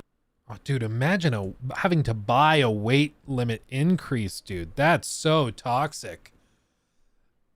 Shop. Then also sort of along those same lines was how the inventory system works. You had a set number of inventory spaces. They would fill up with items. And back then and through a lot of the lifespan, there was just very little stacking of those items. So sort of similar to the silver, this means that your inventory would constantly be filling up as you're out there grinding, which resulted in you having to go back to town to deposit stuff into your town storage. Or you could buy in the cash shop the inventory expansion stuff. And then there was the pet system. So the way pets work in this game is it's not just like a cute little character to follow you around. It basically functions as the game's version of auto loot. The pets would manually loot stuff for you, or you would have to click on each individual enemy that you kill by yourself. Now, because this game has a lot of focus on grinding and a lot of AoE grinding, where you're gathering up these groups of like 7 or so enemies, and then using cleave and AoE attacks to bring them down and then moving on to the next. Well, if you have to constantly loot every single one of those enemies over and over again manually, this just creates a massive time sink and a big hindrance to like the efficiency of your grinding. And again, this is a game that a lot of the focus is around grinding, or can be around grinding. It can also be around life skills and doing the exploration, all that stuff. But make no qualms about it, grinding is a big part of BDO. And so when you had to manually click on everything, that was a big pain. So I just can't even fathom the balls it takes to charge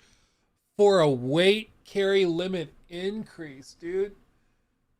That's crazy. So with all of this, like, granted, they've left that behind. It seems like they've fixed most of this. We'll get there in a second. But this is why people are worried about Crimson Desert, is they're going, okay, so if this is what they used to do, and if they didn't see a big problem with charging for carry capacity increases, what are the odds that they have no heavy monetization in Crimson Desert? Are they going to have pay to win mechanics? Are they going to have XP boosts to avoid grinding? Like, what are they going to do? In the past, pets were basically primarily purchased in the cash shop. Free ones were rarely available and difficult to come by, and you would never get, like, it'd just be unreasonable to think you'd get the max number of pets but for free, because you could have 5 active pets at any given time, which pretty much meant that after you got your free one, you would be then purchasing the additional 4 in the cash shop in order to loot as quickly as possible, which, as we've reiterated, is pretty darn important. And then there are the costumes. So costumes are cosmetic outfits. They would sort of replace the visual appearance of your base gear, but much more so than that is they had associated improvements, things like extra experience gain, reduction to the death penalty, and even suits. So not just costumes. I mean, stuff like Gathering +1 hides your family character and guild name with the unknown adventurer. Camouflage premium set. So I mean, it actually provides gameplay boosts with the skins that would hide your nameplate in PvP, which would be a pretty big advantage in those open PvP zones. So those were some of sort of the biggest, what I would call pain points in the playing experience that really sort of incentivized you to open up the wallet and step into the cash shop. And these major issues have pretty much entirely been addressed in recent years. So for example, silver in the game no longer has a weight associated with it. So you don't have to account for that anymore when it comes to Was it Fallout 4 or Fallout 3? I think it was Fallout 3 that had the actual, the whatever they are, lock picks, the hairpins or whatever, bobby pins. Those things had an actual weight. It was like 0.1, I think, which would be 0.1 pounds. Maybe it was 0.01. I'm pretty sure it was 0.1. But if you had a bunch in your inventory, it would just all of a sudden get really, really heavy for some reason, and it was really toxic and weird. So one of the mods I remember installing was to remove the weight for bobby pins.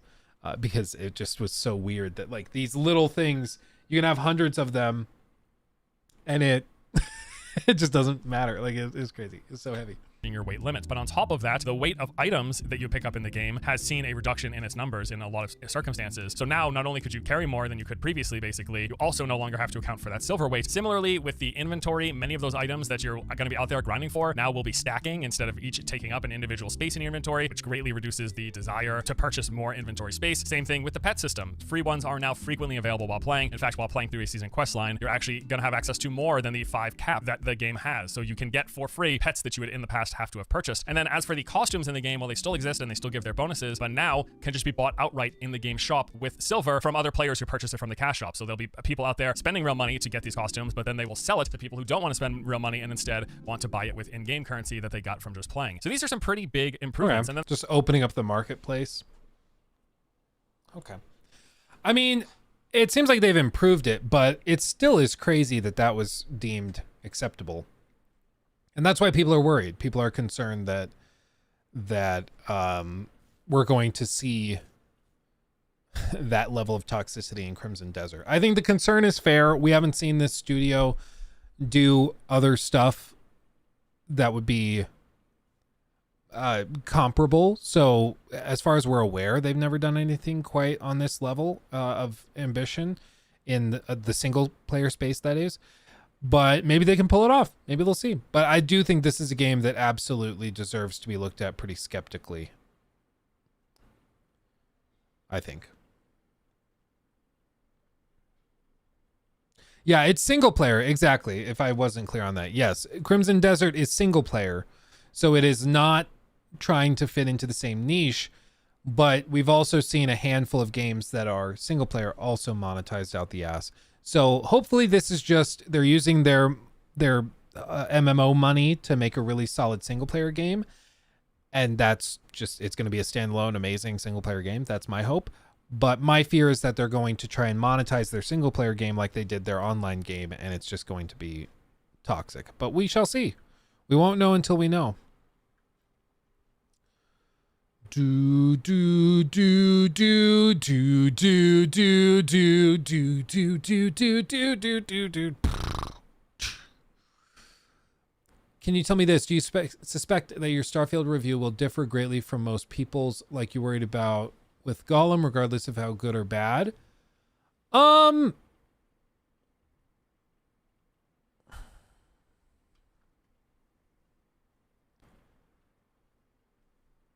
I don't know how to say this without like, hold on. Let me think how to phrase this so that I don't get in trouble. I feel like I'm walking a tightrope with this. So do I think that my review is basically going to be an outlier, or do you think most people are going to agree with you?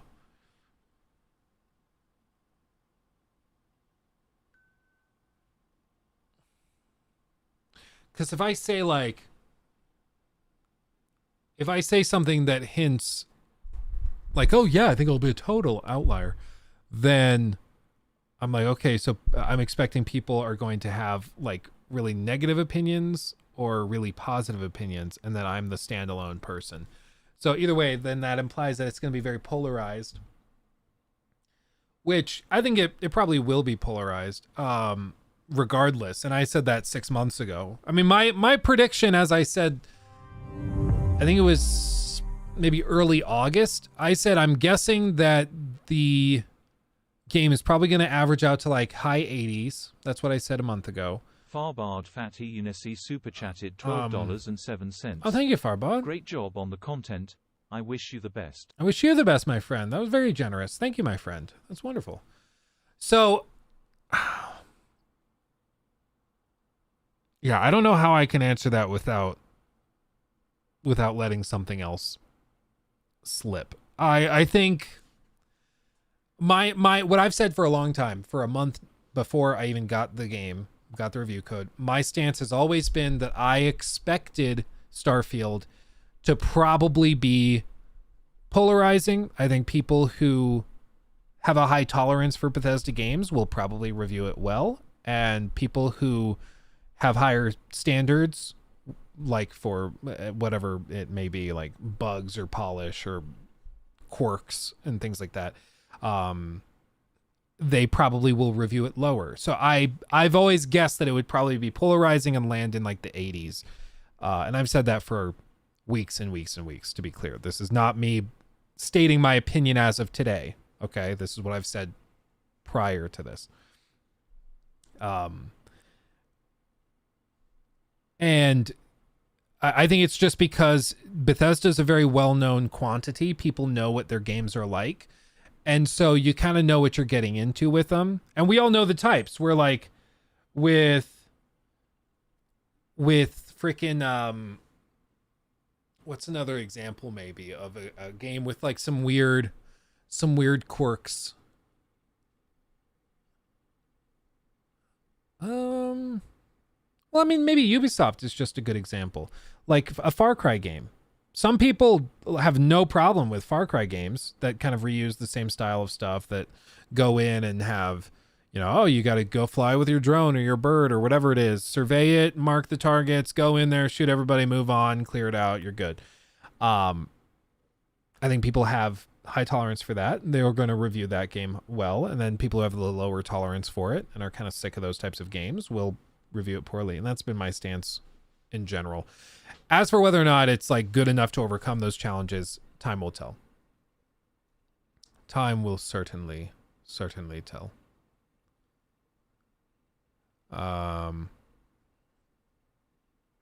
But okay, anyway.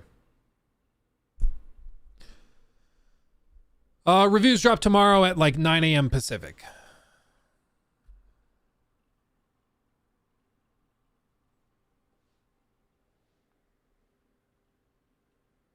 No, you're fine, Mr. K. It's like all of that to say what I said a month ago was X, Y, and Z, because I can't really share what my stance is as of right now. And my stance as of a month ago was that I was guessing it would probably be pretty polarizing and then land in like a generally positive spot. That's what I thought a month ago. As for whether my opinion is the same today, I won't say, but that's where I was at a month ago. Can I have an alien girlfriend? Asking the real questions out here. These are the real questions. The important questions.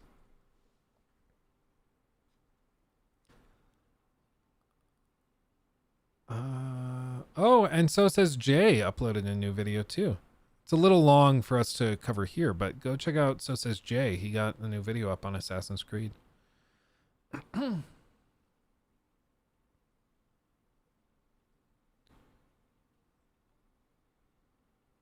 Let's see.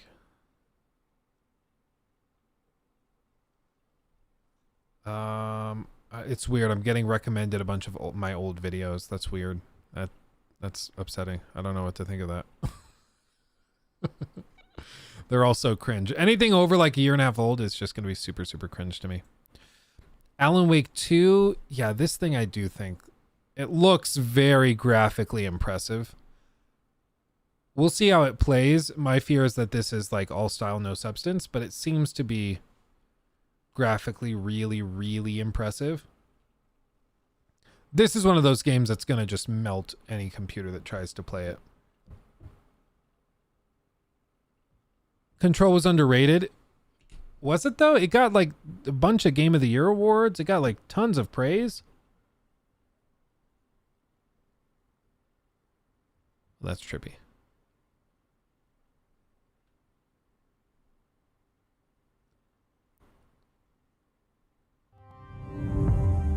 Yeah, Rocky, I think that's a good idea. We can totally do that under like the featured channels or whatever they call it. I think so. Wet Donkey, thank you, my friend. Wet Donkey super chatted $10. I don't know if you said anything yet, but can you say what time the Starfield review will be up tomorrow? Yeah, tomorrow, 9 a.m. Pacific, 12 Eastern. So whatever that ends up being. Dude, this is trippy. This is trippy.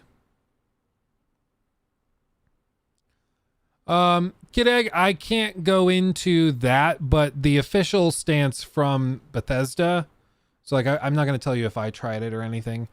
I can go into that tomorrow, but Bethesda's official stance is that it's not Steam Deck verified on Steam.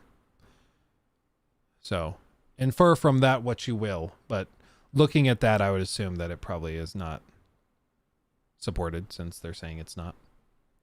I think if they were like gonna support it day one, they probably would mention it. You know. 9 out of 10 on everything, but there was randomly generated side event. I couldn't do enough times to get the platinum. There are so few. Trying to beat the game twice. Oh, that's funny. Yeah, Luke, without breaking NDA, can you tell us how good Starfield is? Dude, tomorrow it's gonna be so freeing because finally we can just talk about it. I think what I'm going to do, like I said, I'm going to be on a plane. So I think what I'm going to do, dude, this is trippy. This is good. It looks great. I think what I'm going to do is I'm going to land and then maybe in the car on the way to our little Airbnb place that we're staying, a little vacation home, maybe in the car, in the passenger seat, I'll just stream and answer questions and stuff. Where are you flying to? We're doing a little extended weekend getaway to Arizona. It's going to be a good time. Do you think people will accidentally release their reviews like 10, 20 minutes early? Maybe, I don't know. I think they shouldn't. Absolutely. I mean, at this point, like Carrick's honest mistake with, was it Redfall? Where he put it out, I think it was 10 a.m., but it was supposed to be put out at 10 p.m. That's an honest mistake. If you go in and you schedule it for 9:55 or 9:45, you know what you're doing. And that's a case where I think that they would probably go and like actually pursue actions against you, like, because you intentionally did that, you know? It's not worth getting an extra 15 minutes of clout for and losing all respect in the industry and breaking your agreements and all that. Like, just stick it out. It'll be fine. I'll say hi, Logan. I'll say hi. Do you think you'll accidentally release your game at 12 a.m. instead of 12 p.m., please? It's like earlier I was asking like, what was I going to talk about? And then somebody in chat was like, you were about to drop your Starfield review early. And I was like, oh yeah, that's right. I totally spaced it. Oh yeah, Proto, Path of Exile 2, that thing, I think that's a Diablo killer, frankly. That thing is looking mighty sexy. Mighty sexy. Any Microsoft Paint in the review? No, there's not, but there is going to be Microsoft Paint in the critique, no doubt.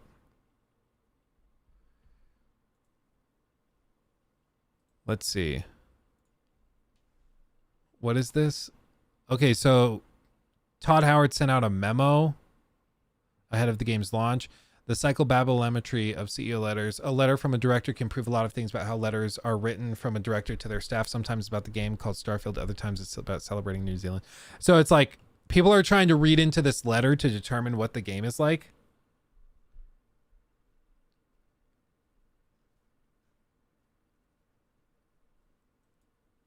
Yeah, I knocked on Robert Altman's door, got a few minutes. Sure, it was in early 2013. We were developing Fallout 4 and Skyrim, still enjoying enormous success.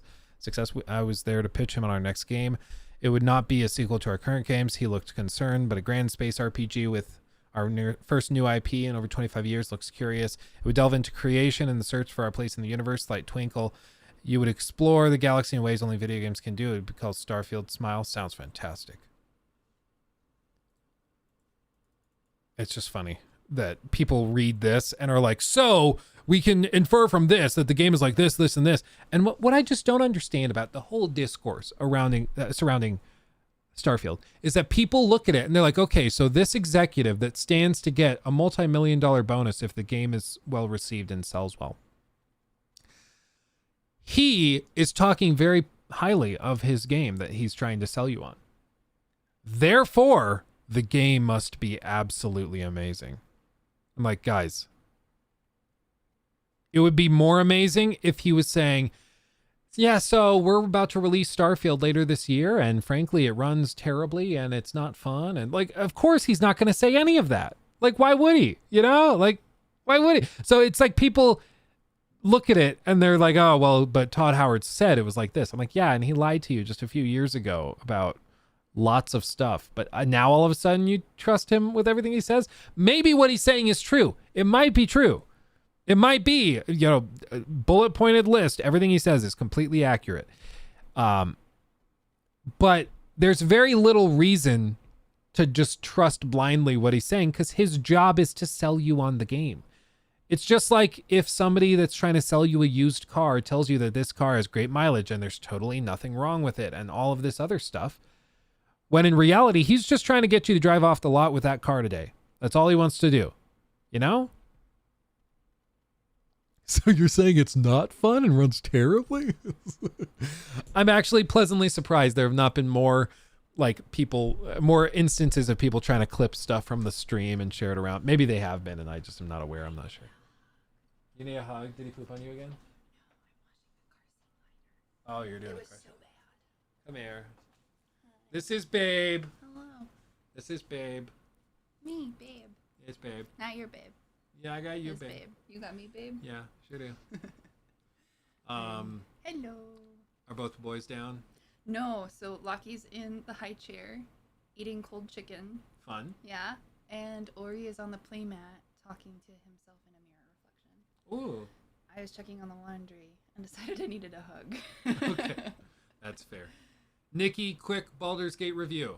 Oh man, I've lost my life to Baldur's Gate. I've lost my life. It's bad. She's been playing it a lot. I try to talk to Luke about it, and I'm like, oh, like this, and then in this area when you do this, and he looks at me blankly. Because there's so many options, and like I've been building out a few different runs, so I have like character prepped for Act 3. I have a character that's like towards the end of Act 1. We have another character we're doing in a thruple with my buddy Caleb that we just have played terribly, so like everybody's dead in Act 1, or in the starting area rather. But I've got all these characters going, and then we got the Starfield review code, so I was like, okay, well, I got to put the game down now and we'll get back to it when I get to it. But Nikki's been playing through the whole time, so she's I'd say if I stop with the side content, I could be finished with Act 3 in like 2 hours. But the side content in Act 3 is what makes Act 3. Otherwise, Act 3 is kind of sucky. Yeah. I'm enjoying the side content. The main quest in Act 3 is like, but, oh man. No, I'm playing a custom character, Rogue, half drow. It's been fun. I don't think I'd choose Rogue again. And the same thing in the game we're playing with Caleb, I don't think I'd be a bard again.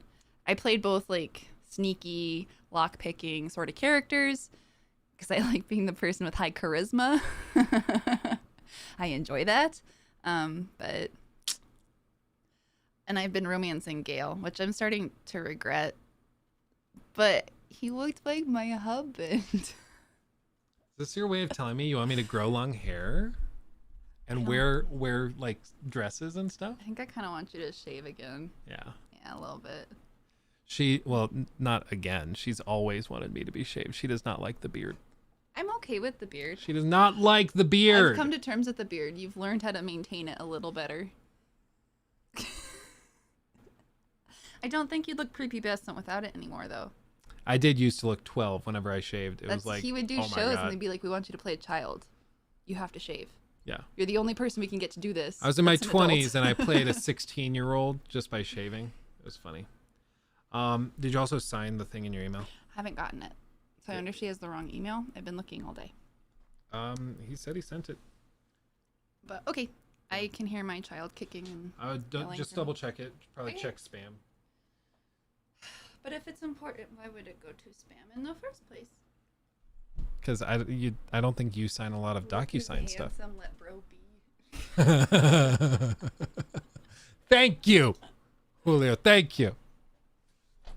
Finally, someone gets it. People were complimenting your fanny pack earlier. Oh no! Yeah, yeah. Way back. Oh, that's hilarious. Let me check on Mr. Joraptor. Lucky's just mom.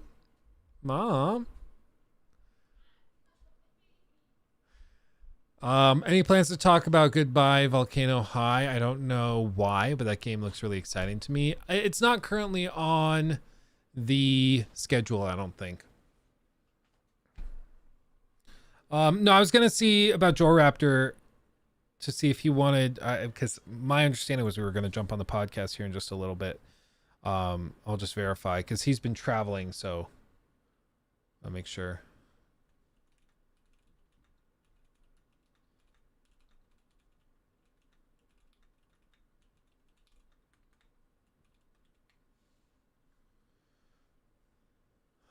Get her a black turtleneck like The Rock. Oh yeah. After Starfield, is a Baldur's Gate critique coming? I think so. That's what I want to do. But for obvious reasons, Starfield's kind of commandeered the attention.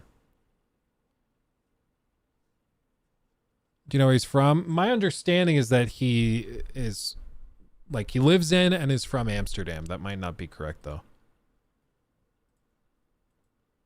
I might be totally wrong.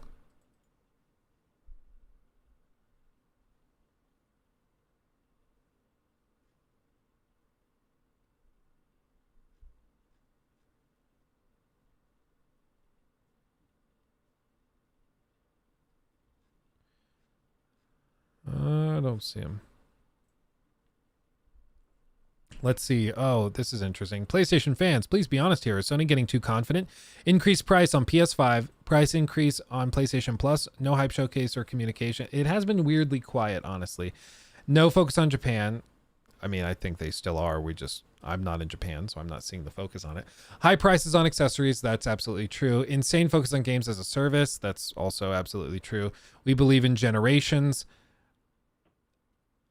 I mean, I think they're delivering games where it matters the most. It's a 50-50 for me. I wish it was better, but not as bad as it could be, you know. But I also feel like things have to change if they want to be 25 million plus PS5 sold by March. I don't know. I think it's pretty clear that they're very confident right now. The focus on games as a service, I think, will harm the brand a lot in the coming years. So I think that's going to come back to bite them. So that I think is a problem. I also think the high cost on accessories, that probably doesn't harm the bottom line. It probably helps it because they're just releasing more hardware. But I do think it harms the brand because they're just being perceived more and more like they're very, very greedy and anti-consumer, frankly. Increases on PlayStation Plus. This is just slimy. Again, harms the brand. Increased price on the PS5. I think that's more due to inflation. It's a less than ideal look, but everybody's doing it because of inflation. So, Yeah.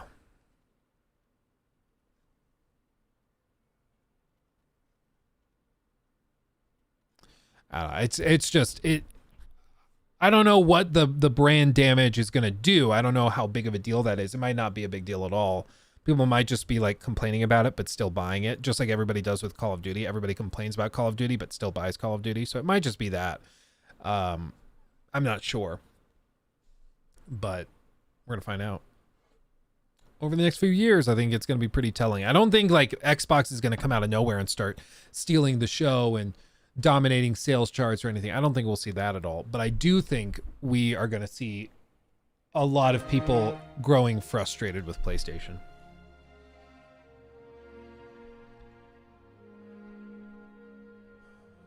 Starfield box on my desk. That's from earlier in the stream. They sent over a big Starfield jacket, custom Starfield stream deck, a gaming mouse as well. That's nice and Gucci.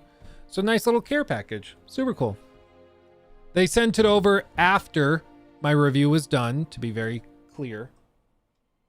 So I don't want anybody thinking that like my opinion has been altered based on gifts or anything. But yeah. Shill Stevens, exactly. You bought the care pack? No, they sent it. Yeah, they sent it. It's a very nice box. It is. It is. It's a very nice, well-made box. Very sturdy. Did they by chance also send a review? Hold on. Do they by a chance also send review, or do they just watch it if they want to? Oh, for this, they just send it to you, and they're like, if you choose to share this gift with your audience, share it. Like, just mention us. Be clear it was a gift, blah, blah, blah. As for a review code, the review code was sent 2 weeks ago, so it wasn't technically part of this.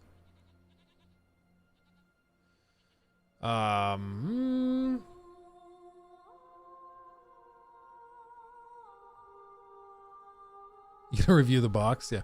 Can you imagine if I was like, guys, so my game review is in the works, but in the meantime, I'm going to review the box that they sent this stuff in. Can I review Concord? Sure. This, I've totally forgot about this. So this was 3 months ago. Concord, a new PvP multiplayer first-person shooter from Firewalk, coming on PS5 and PC in 2024.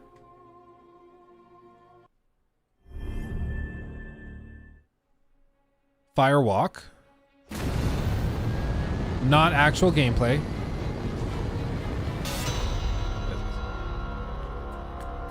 There we go. I mean, I have no idea what this is. Judging by this trailer, I'm expecting Overcooked in space. Why else show such fantastic burger physics? The like to dislike has been very, very negative though. Follow at Play Concord on social media. I don't know what any of this means though. Like, what was that? Hold on, search. Let's pull up their account.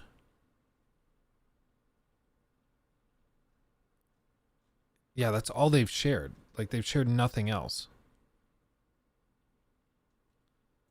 Let's see, it's Firewalk. Is this just a brand new studio?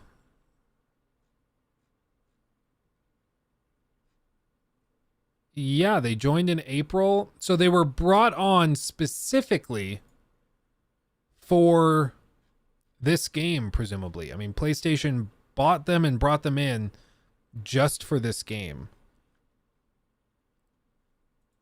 Interesting. And there's like, oh, the page isn't found. That's hilarious. Well, the link to their blog post is broken. That doesn't bode well. I just, I mean, I don't have any idea what this game even is about. Introduce Concord new PvP multiplayer FPS. So it's a first-person shooter. Again, online PvP.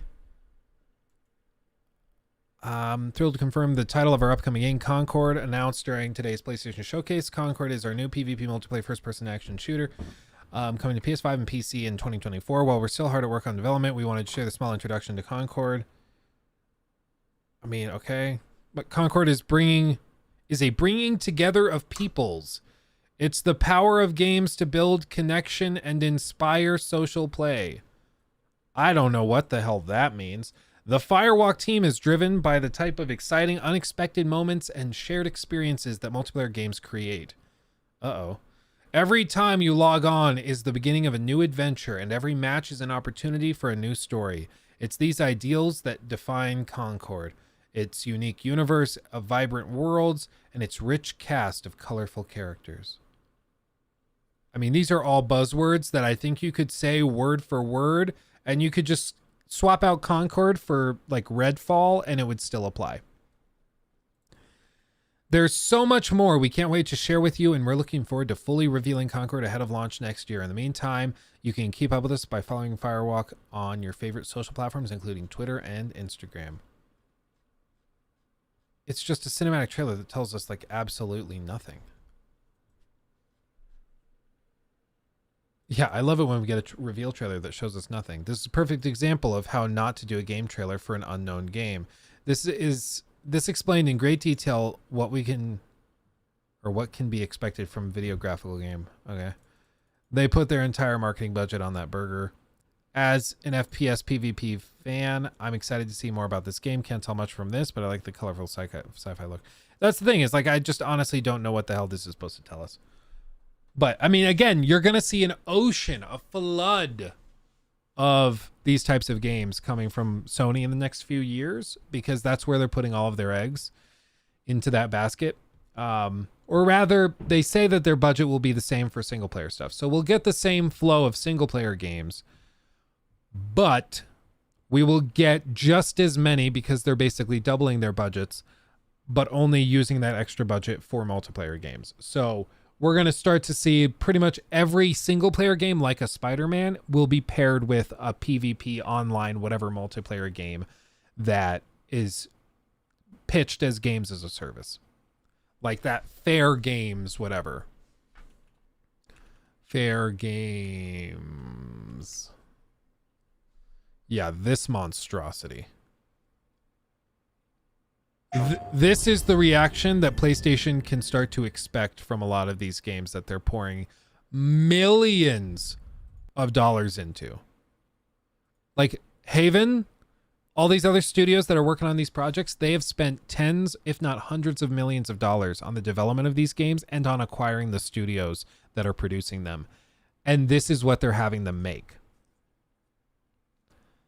Like, that worries me. Because if this is what they're prioritizing and what they see the next generation of PlayStation to be focused on, we're in trouble.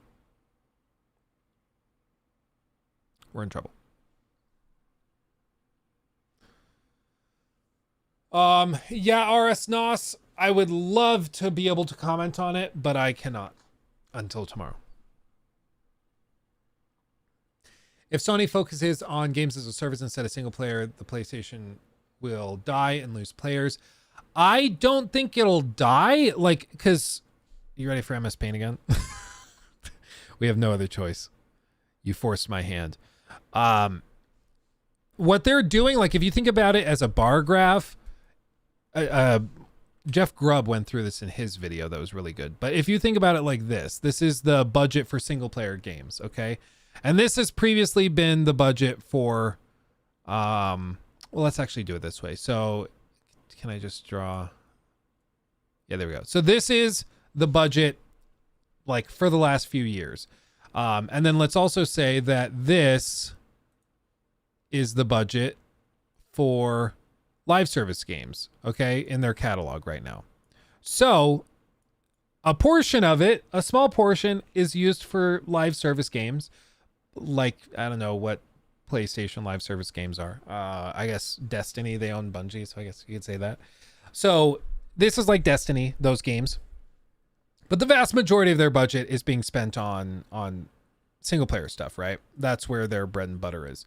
So if I just go like this to make it a little easier, and then I also do this, pull that in. Okay, so that's what we're dealing with. That's currently, okay, that's their budget. It's probably actually a little smaller than that. It's probably like this. Okay, single player, multiplayer. What they're doing moving forward is that they're going to have the same single player budget. Okay, same size as before. But now instead of this little block, what they want to do is they want to come in here and basically do this, where this top one is games as a service and the bottom one is single player stuff. The single player budget's the same, but they're basically doubling the total budget and spending that much money on live service games. So if you just do a 1-to-1 and you're like, okay, so if they release however many of these single player games with these budgets, then they're going to release just as many but live service games, or maybe a few less because live service games are really expensive to make, but that's what we're going to see. So every time you see, if like you think of a timeline, oops, let's go. Yeah, that's fine. Okay. If we think of it just as a timeline, and this is what we're dealing with, if like right here is Spider-Man, woo. It's also going to be paired with a live service game. So you're going to get Fair Games or whatever it is. And then up here, oh, the sequel to, or maybe like, I don't know, what's another upcoming one that they've announced? They haven't announced a whole lot, actually, which is why it kind of feels dead at the moment. But I mean, let's say Ghost of Tsushima 2. Okay, Ghost of Tsushima 2. Let's just say that. They're going to pair that with The Last of Us Factions. I'm just going to not bother writing this. Oh, that name. And then this one up here, the new God of War game. Oh, so that's going to be really popular. And then they're going to pair that with one of their other live service games, like this Concord one. And so you're just going to start to see a bunch of games that people really like and probably will do very well, be reviewed really well, along with a bunch of other games that are going to review terribly, frankly, and probably flop. That's my expectation. My question is whether these pull down the brand value and actually end up hurting the perception of these games because they're coming from the same group. Like, I think Ubisoft is capable of putting out some pretty good games, but because of all the other screw ups that they've made, it brings down their brand reputation, which harms overall sales. My fear for PlayStation is that they're going to start to harm their reputation by putting games out like this. And people are going to be like, yeah, they also released like The Last of Us Part 3 or whatever. But if this is like their standard, I think it starts to harm their reputation. And they have dyslexia now too. Me too. Yeah, Jarrett, sorry. Yeah, I'm never going to stop. Marathon could be a big deal. Could be. We just don't know anything about it. I mean, it's coming from a qualified team for sure that knows their stuff. But PlayStation is frankly hoping for one banger out of like 6 attempts. So you just have to be prepared for like 5 of these games to release, be reviewed kind of poorly, and then be forgotten within a few weeks. So Sony's going to start to waste a lot of money pretty aggressively. I don't know who that is, so I'm going to let them go to voicemail. It divides the market. Yeah, and what they're going to do is they're going to, like, I think they're hoping that multiplayer gamers are totally separate from the gamers that are playing like God of War, Spider-Man, those types of games. So they're hoping that they just don't overlap and people are not getting pissed. The people that are really into The Last of Us are not going to be playing Fair Games or Concord or whatever. And so they're like, even if they don't review well or aren't received well and they're really monetized, they're not going to care because they're going to be busy with this other single player game that we launched. Maybe that works. It might. Obviously, there's some very smart people at Sony that are convinced it will work. My fear for them is that it damages the brand because we've seen what games can do to a brand when they're released stupid, monetized, and super toxic, and it's not good. So we'll see. The problem with live service games is that they eventually die and get shut down. That's a huge issue in a historical context. Oh, absolutely. Absolutely. And my fear is that they're just budgeting that in. They're just prepared, like, yep, we're gonna try releasing fair games, and then when it's not received well, we'll just cancel it and shut it down and then move on to the next one. And they're just like, yeah, we only need one banger. So they're just like banking on having a bunch of games that do poorly. So we'll see. That's true. People still buy Blizzard games after everything they've done. That's absolutely true. That's absolutely true. I haven't heard from Joraptor yet, and the podcast is like in, I think normally we were going to do it in like 3 minutes.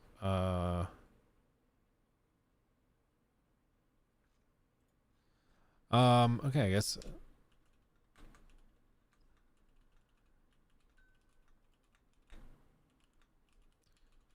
I guess he's busy. I probably should have checked them like yesterday, but oops.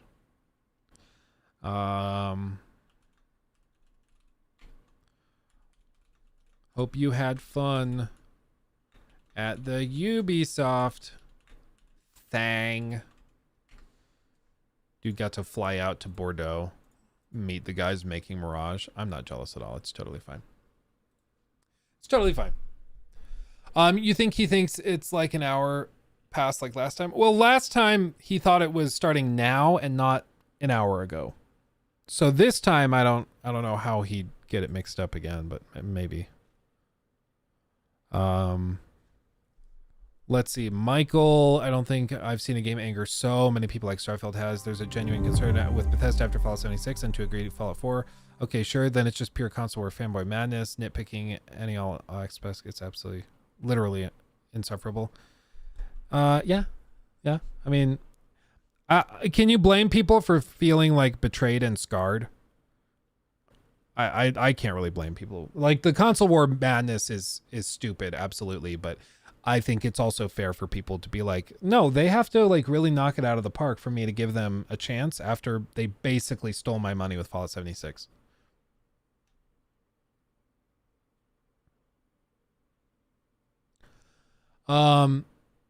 Let's see. Rice, thank you for the super chat. Hey Luke, I watch your videos, can never catch a live stream though since I'm in New Zealand. Keep up the great work. Oh, that's crazy, my friend. Well, thank you first of all for the super chat, and I will try to keep up the good work. What happened to Beyond Good and Evil 2? Oh, man. Apparently it's still in early development.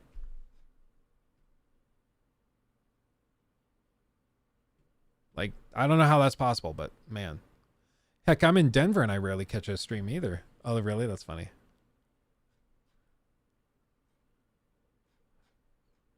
That's actually kind of funny. And the last thing to touch on is oh no, it's been oh no. Okay, well the thing I was going to look at has been struck by the copyright holder, so I guess that's not going to work. Well,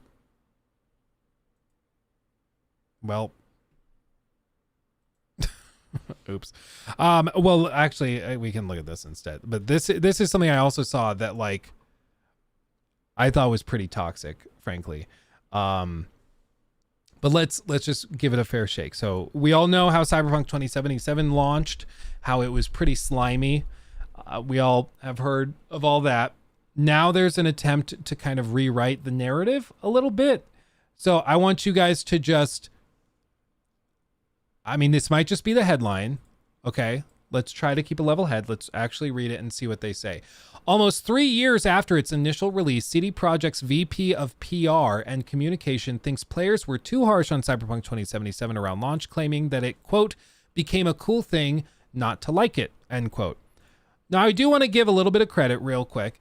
I think there is like a social thing that goes on. Yeah, this was back in June, late June. We just never talked about it on here, but I thought it was interesting.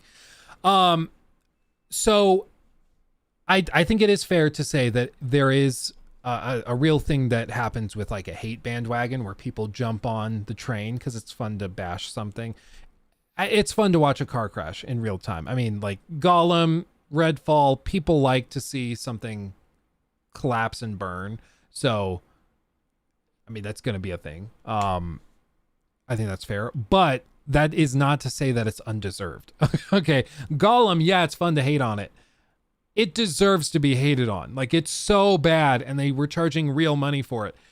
It deserves to be hated on. And with Cyberpunk 2077, sure, maybe it became socially acceptable, or it was the social standard, perhaps, to hate on it. But that's because the rest of it was so terrible. Like, it launched horribly. They hid the previous gen versions of the game from everybody. It was so bad that PlayStation took it off their store. Like, it was bad, and it deserved that mockery as far as I'm concerned. But it goes on. Maybe Michael? I'm not sure. Michael? Sat down with GamesIndustry.biz to chat about Cyberpunk 2077's launch woes and the developer's journey to rectify its mistakes, such as the major base game overhauls due to release alongside upcoming DLC Phantom Liberty. Quote, I was personally not happy with how things turned out, he said, of the initial reception. I was not expecting that. I knew immediately that we had to come back. I liked the spot we were in before launch. I'm not talking about the peak of hype, but 2 years before that, we had our community. We liked them. They liked us. It was awesome to work at CD Projekt Red.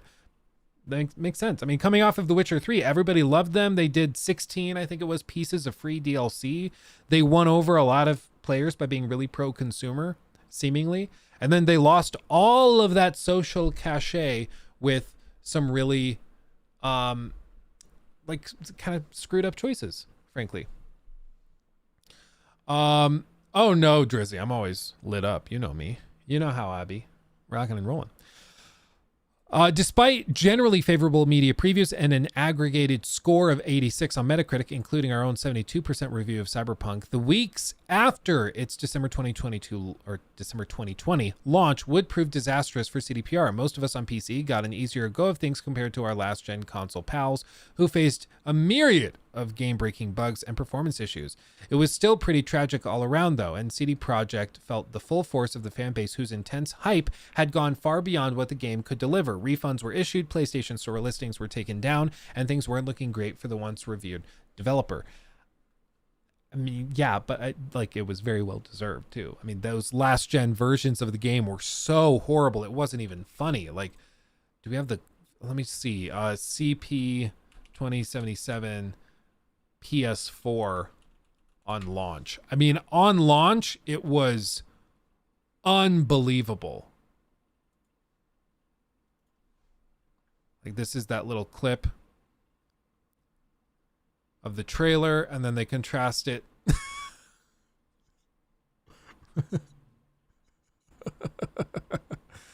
Oh, wow. Not quite as sexy as they were hoping for.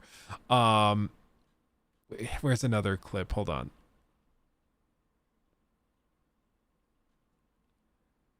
(2023) No, maybe 1.0 with Kev Do It.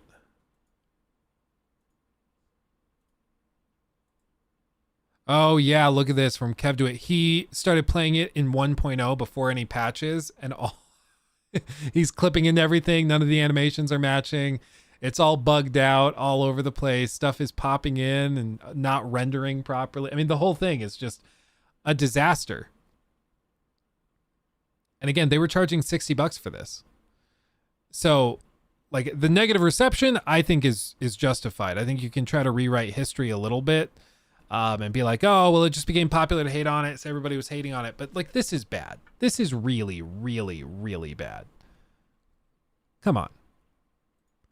So I think it's just important to call a horse and be honest with what we're dealing with. It's surprising then that Giluski thinks people were down on the game a little too much. Quote, I actually believe Cyberpunk on launch was way better than it was received. And even the first reviews were positive, he said. Then it became a cool thing not to like it. We went from hero to zero pretty fast. That was a tough moment. We didn't know what was happening. I agree. Some of the reviews early on were more positive than I think they should have been. But that's mostly because, like, as a reviewer, you are terrified of the hate mob coming at you for having an outlier opinion. It's a thing. Like, if the level of hype for a game is crazy high, like for a Starfield, and then you come along and drop a review that maybe is not super positive, you don't know before you drop that review how the audience is going to react. You don't know if you're going to be the only one saying this stuff. You don't know if everybody's going to agree with you. So how it generally works is that people will kind of couch it, point out problems, but then leave it and say like, oh, it's actually like still pretty good though, if you can get past that stuff. That way they don't piss off anybody, but they can't be accused of not calling out the problems. Young out. So like there's reasons why the reviews were not initially overwhelmingly negative. And it was out of fear of retribution from the fans mostly. But also a lot of the people reviewing the games were incredibly hyped and they were going to like the game no matter what. I mean, the thing is like, I think Cyberpunk, if you could ignore all of the performance issues at launch, was still a pretty good game. Like the side quests were still very well written. The main story I had problems with, but still pretty epic and pretty expansive. Like the game at the core of it is still pretty good. There's a lot of stuff that doesn't really work that well in the 1.0 version in terms of mechanics, but the game is pretty good, all things considered. It's broken, or it was broken, and that's why I think it deserved more rough scores. But people that liked the core premise of the game, the setting, that had that bias from day one, were always going to give it probably an 8 out of 10 at the worst. 7 or 8 out of 10 at the worst. So that's the thing to remember with like a lot of these reviews. They're assigning the people that are most interested in the game to review it. Even that guy, we looked at the video of him talking about No Man's Sky, who was like tearing up talking about No Man's Sky before it launched. He was so crazy hyped for it. He said he'd worked in the gaming industry for years, and this was the first time he felt a human connection, was while listening to Sean Murray talk about No Man's Sky. Like that level of emotional instability talking about the video game. And they assigned him to review it. And then they had another guy read the review. But the script was written by that guy that was that unstable. So you have to remember that like a lot of the time the people that they assign to these reviews are the people who are representing the like that level of hype and represent the broader fan base. And so it's not always the best way to get an objective review of a game because they are there to tell you what fans will probably feel about it. And you're going to see that with Starfield. You saw it with Baldur's Gate 3. You saw it with Elden Ring. You saw it with Armored Core 6. Game reviewers in general, especially from big outlets, are going to tell you what the game is going to score at if you are like them. If you are also a fan of these types of games and you're going into it kind of starting from a positive position to begin with, very excited for the game. If you want a really level-headed review, you got to go to somebody who is just going to look it plainly at what it is, you know. Starfield reviews drop at 12 Eastern, yeah.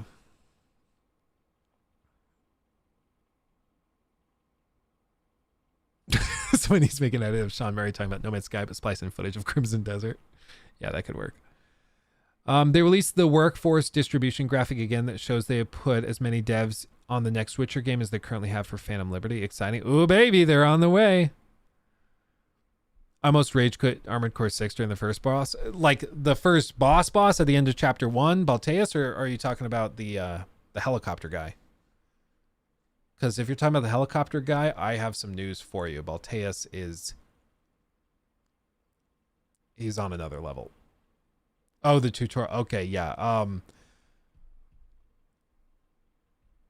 Balteus might be a little more frustrating than even that. Okay, what else did it say? Despite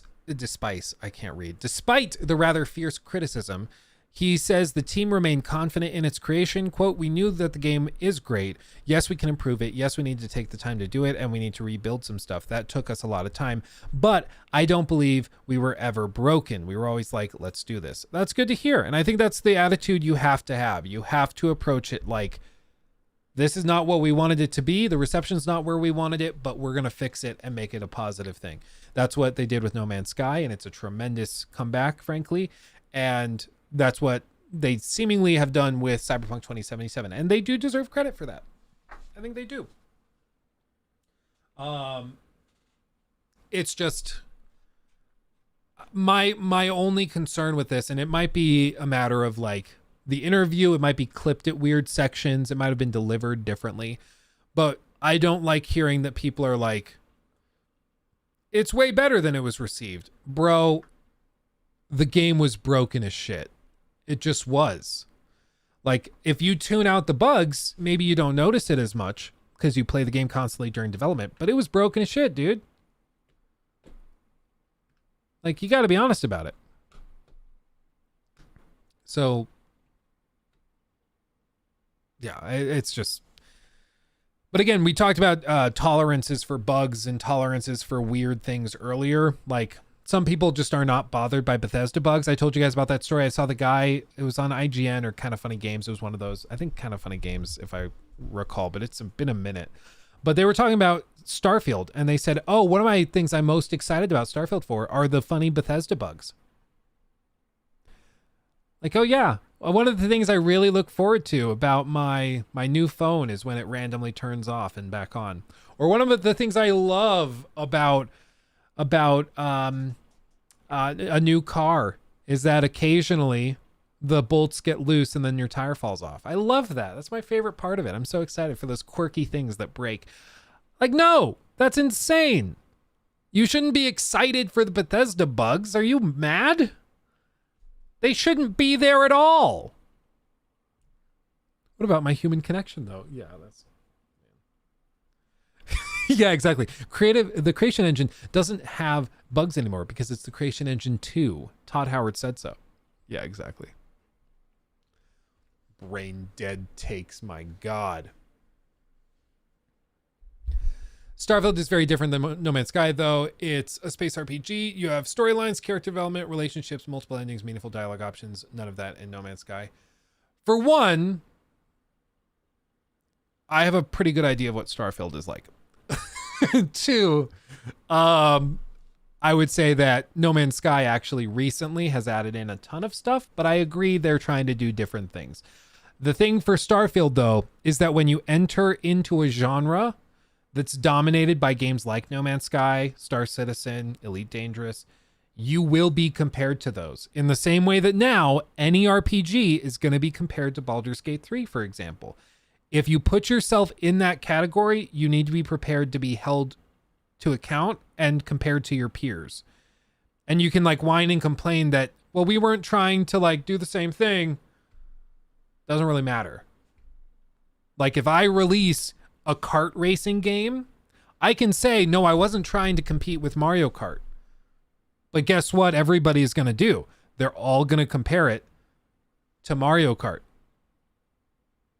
Because you put yourself in that category, right? So I'm not sure if I take the get out of jail free card of it's not trying to be X, Y, or Z as seriously as like I don't think that's the panacea to shortcomings that people think it is.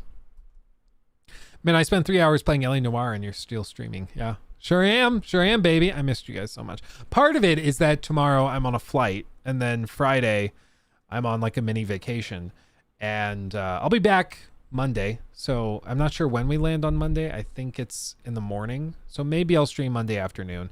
But I think probably tomorrow afternoon I'll pull up my phone, and just from my phone we'll stream while I'm in the car in the passenger seat, just hanging out, as long as we don't have crying babies or anything. So I think we'll do that, and we'll just hang out, and I can offer my unedited thoughts on Starfield.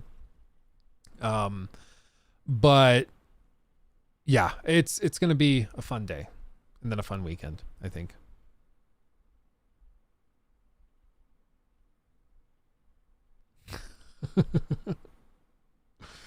Luke, I think the more formal way of saying that is cope plus L plus Seath plus L ratio. See ya, bozo. Yeah, there you go. Are you taking Todd out on vacation? Yeah, he fits in a suitcase really nicely. Just fold him up. Yeah. Usually he gets through TSA just fine. It's not really the fact that he's a big cardboard cutout. It's all the stains on him.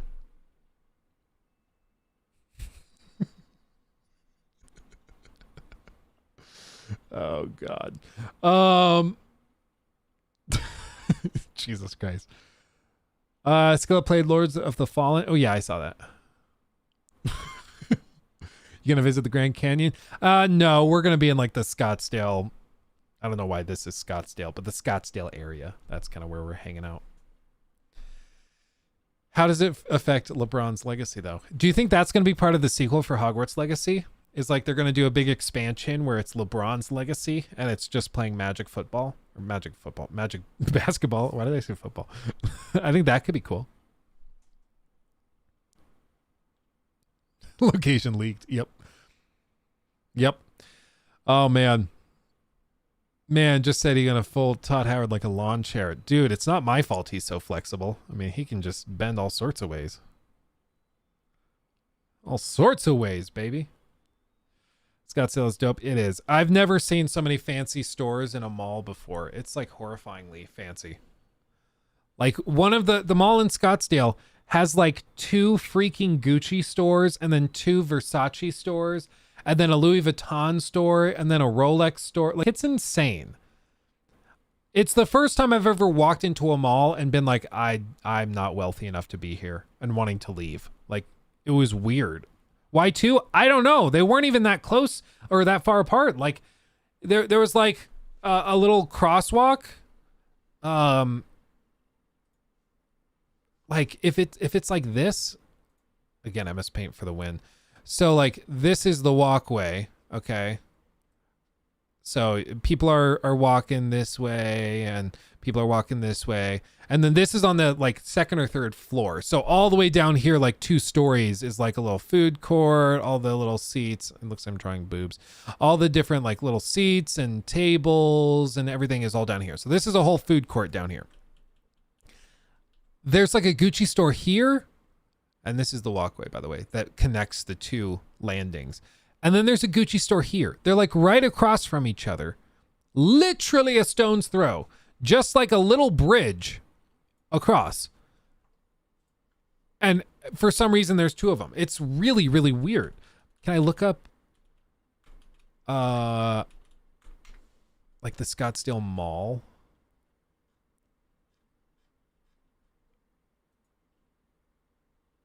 Stores map, maybe? Is this it? I don't know if this is it, actually. I think this is. Like, they have Armani. Yeah, Louis Vuitton is a good example. So Louis Vuitton right here. And then there's another Louis Vuitton right here. Like, what? And then they have Gucci here. And then they have Gucci men's. And like there's a crosswalk, a little bridge to cross over this with the little like food court down here. So you can just walk over the bridge to go to this Gucci store and then walk over, go to this Gucci store. It's really weird. Then a Big Apple store.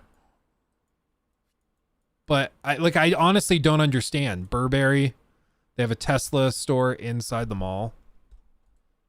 Oh God, how did I do that? Oh, that's cool. It's like a full 3D thing in the browser. They better be able to afford this with freaking Gucci stores. But yeah, I've never been in a store or in a mall that just had this like stacked a roster of fancy stores. It's like actually very intimidating and weird. XQC's house. That's awesome. Yeah, well, right now you cannot buy a Rolex. If you want a Rolex, you can't buy one. You walk into the store, you say, I want a Rolex. They're like, too bad. And they will put your name on a list. And then in a year or 2, you will get the option to buy one. But you have to buy the cheap one. And then another few years after that, 5 to 10 years, you get the option to buy the next one up. And then after that, you can then buy another one that's like 50 grand. And you just like climb the ladder of expensive watches. But you can't just walk in and buy $100,000 watch. If you wanted to walk in, you just can't. It's really stupid. At least Omega, you can just buy what you want. Yeah, Jor is MIA. I don't know where he's at or what he's doing. So I guess no podcast today. Oh well, bummer. Good thing we got to hang out. We got to chill. What I'm gonna do now is I'm gonna go call the broker and we're gonna see if if we are under contract on that house that we're trying to buy. So we're going to go try that out. Like I said, the review for Starfield will drop tomorrow morning. I'm actually also going to be reviewing the final draft for that here in just a few minutes is the plan. So we're going to get that all prepared. And yeah, tomorrow's the day. It's going to be a fun one, guys. I'm so excited to share with you all of my thoughts, all of my feelings, all the things we've wanted to talk about. Oh, it's going to be so good. It's going to be so good. I'm so excited. I'm so excited to share with you all of the things I've wanted to share for so long. I cannot wait. Okay, everybody, I love you so much. I will see you in the next one. Hugs and kisses. I'll see you in the morning, 9 a.m. Pacific for the review. Much love. I'll see you soon. Bye-bye.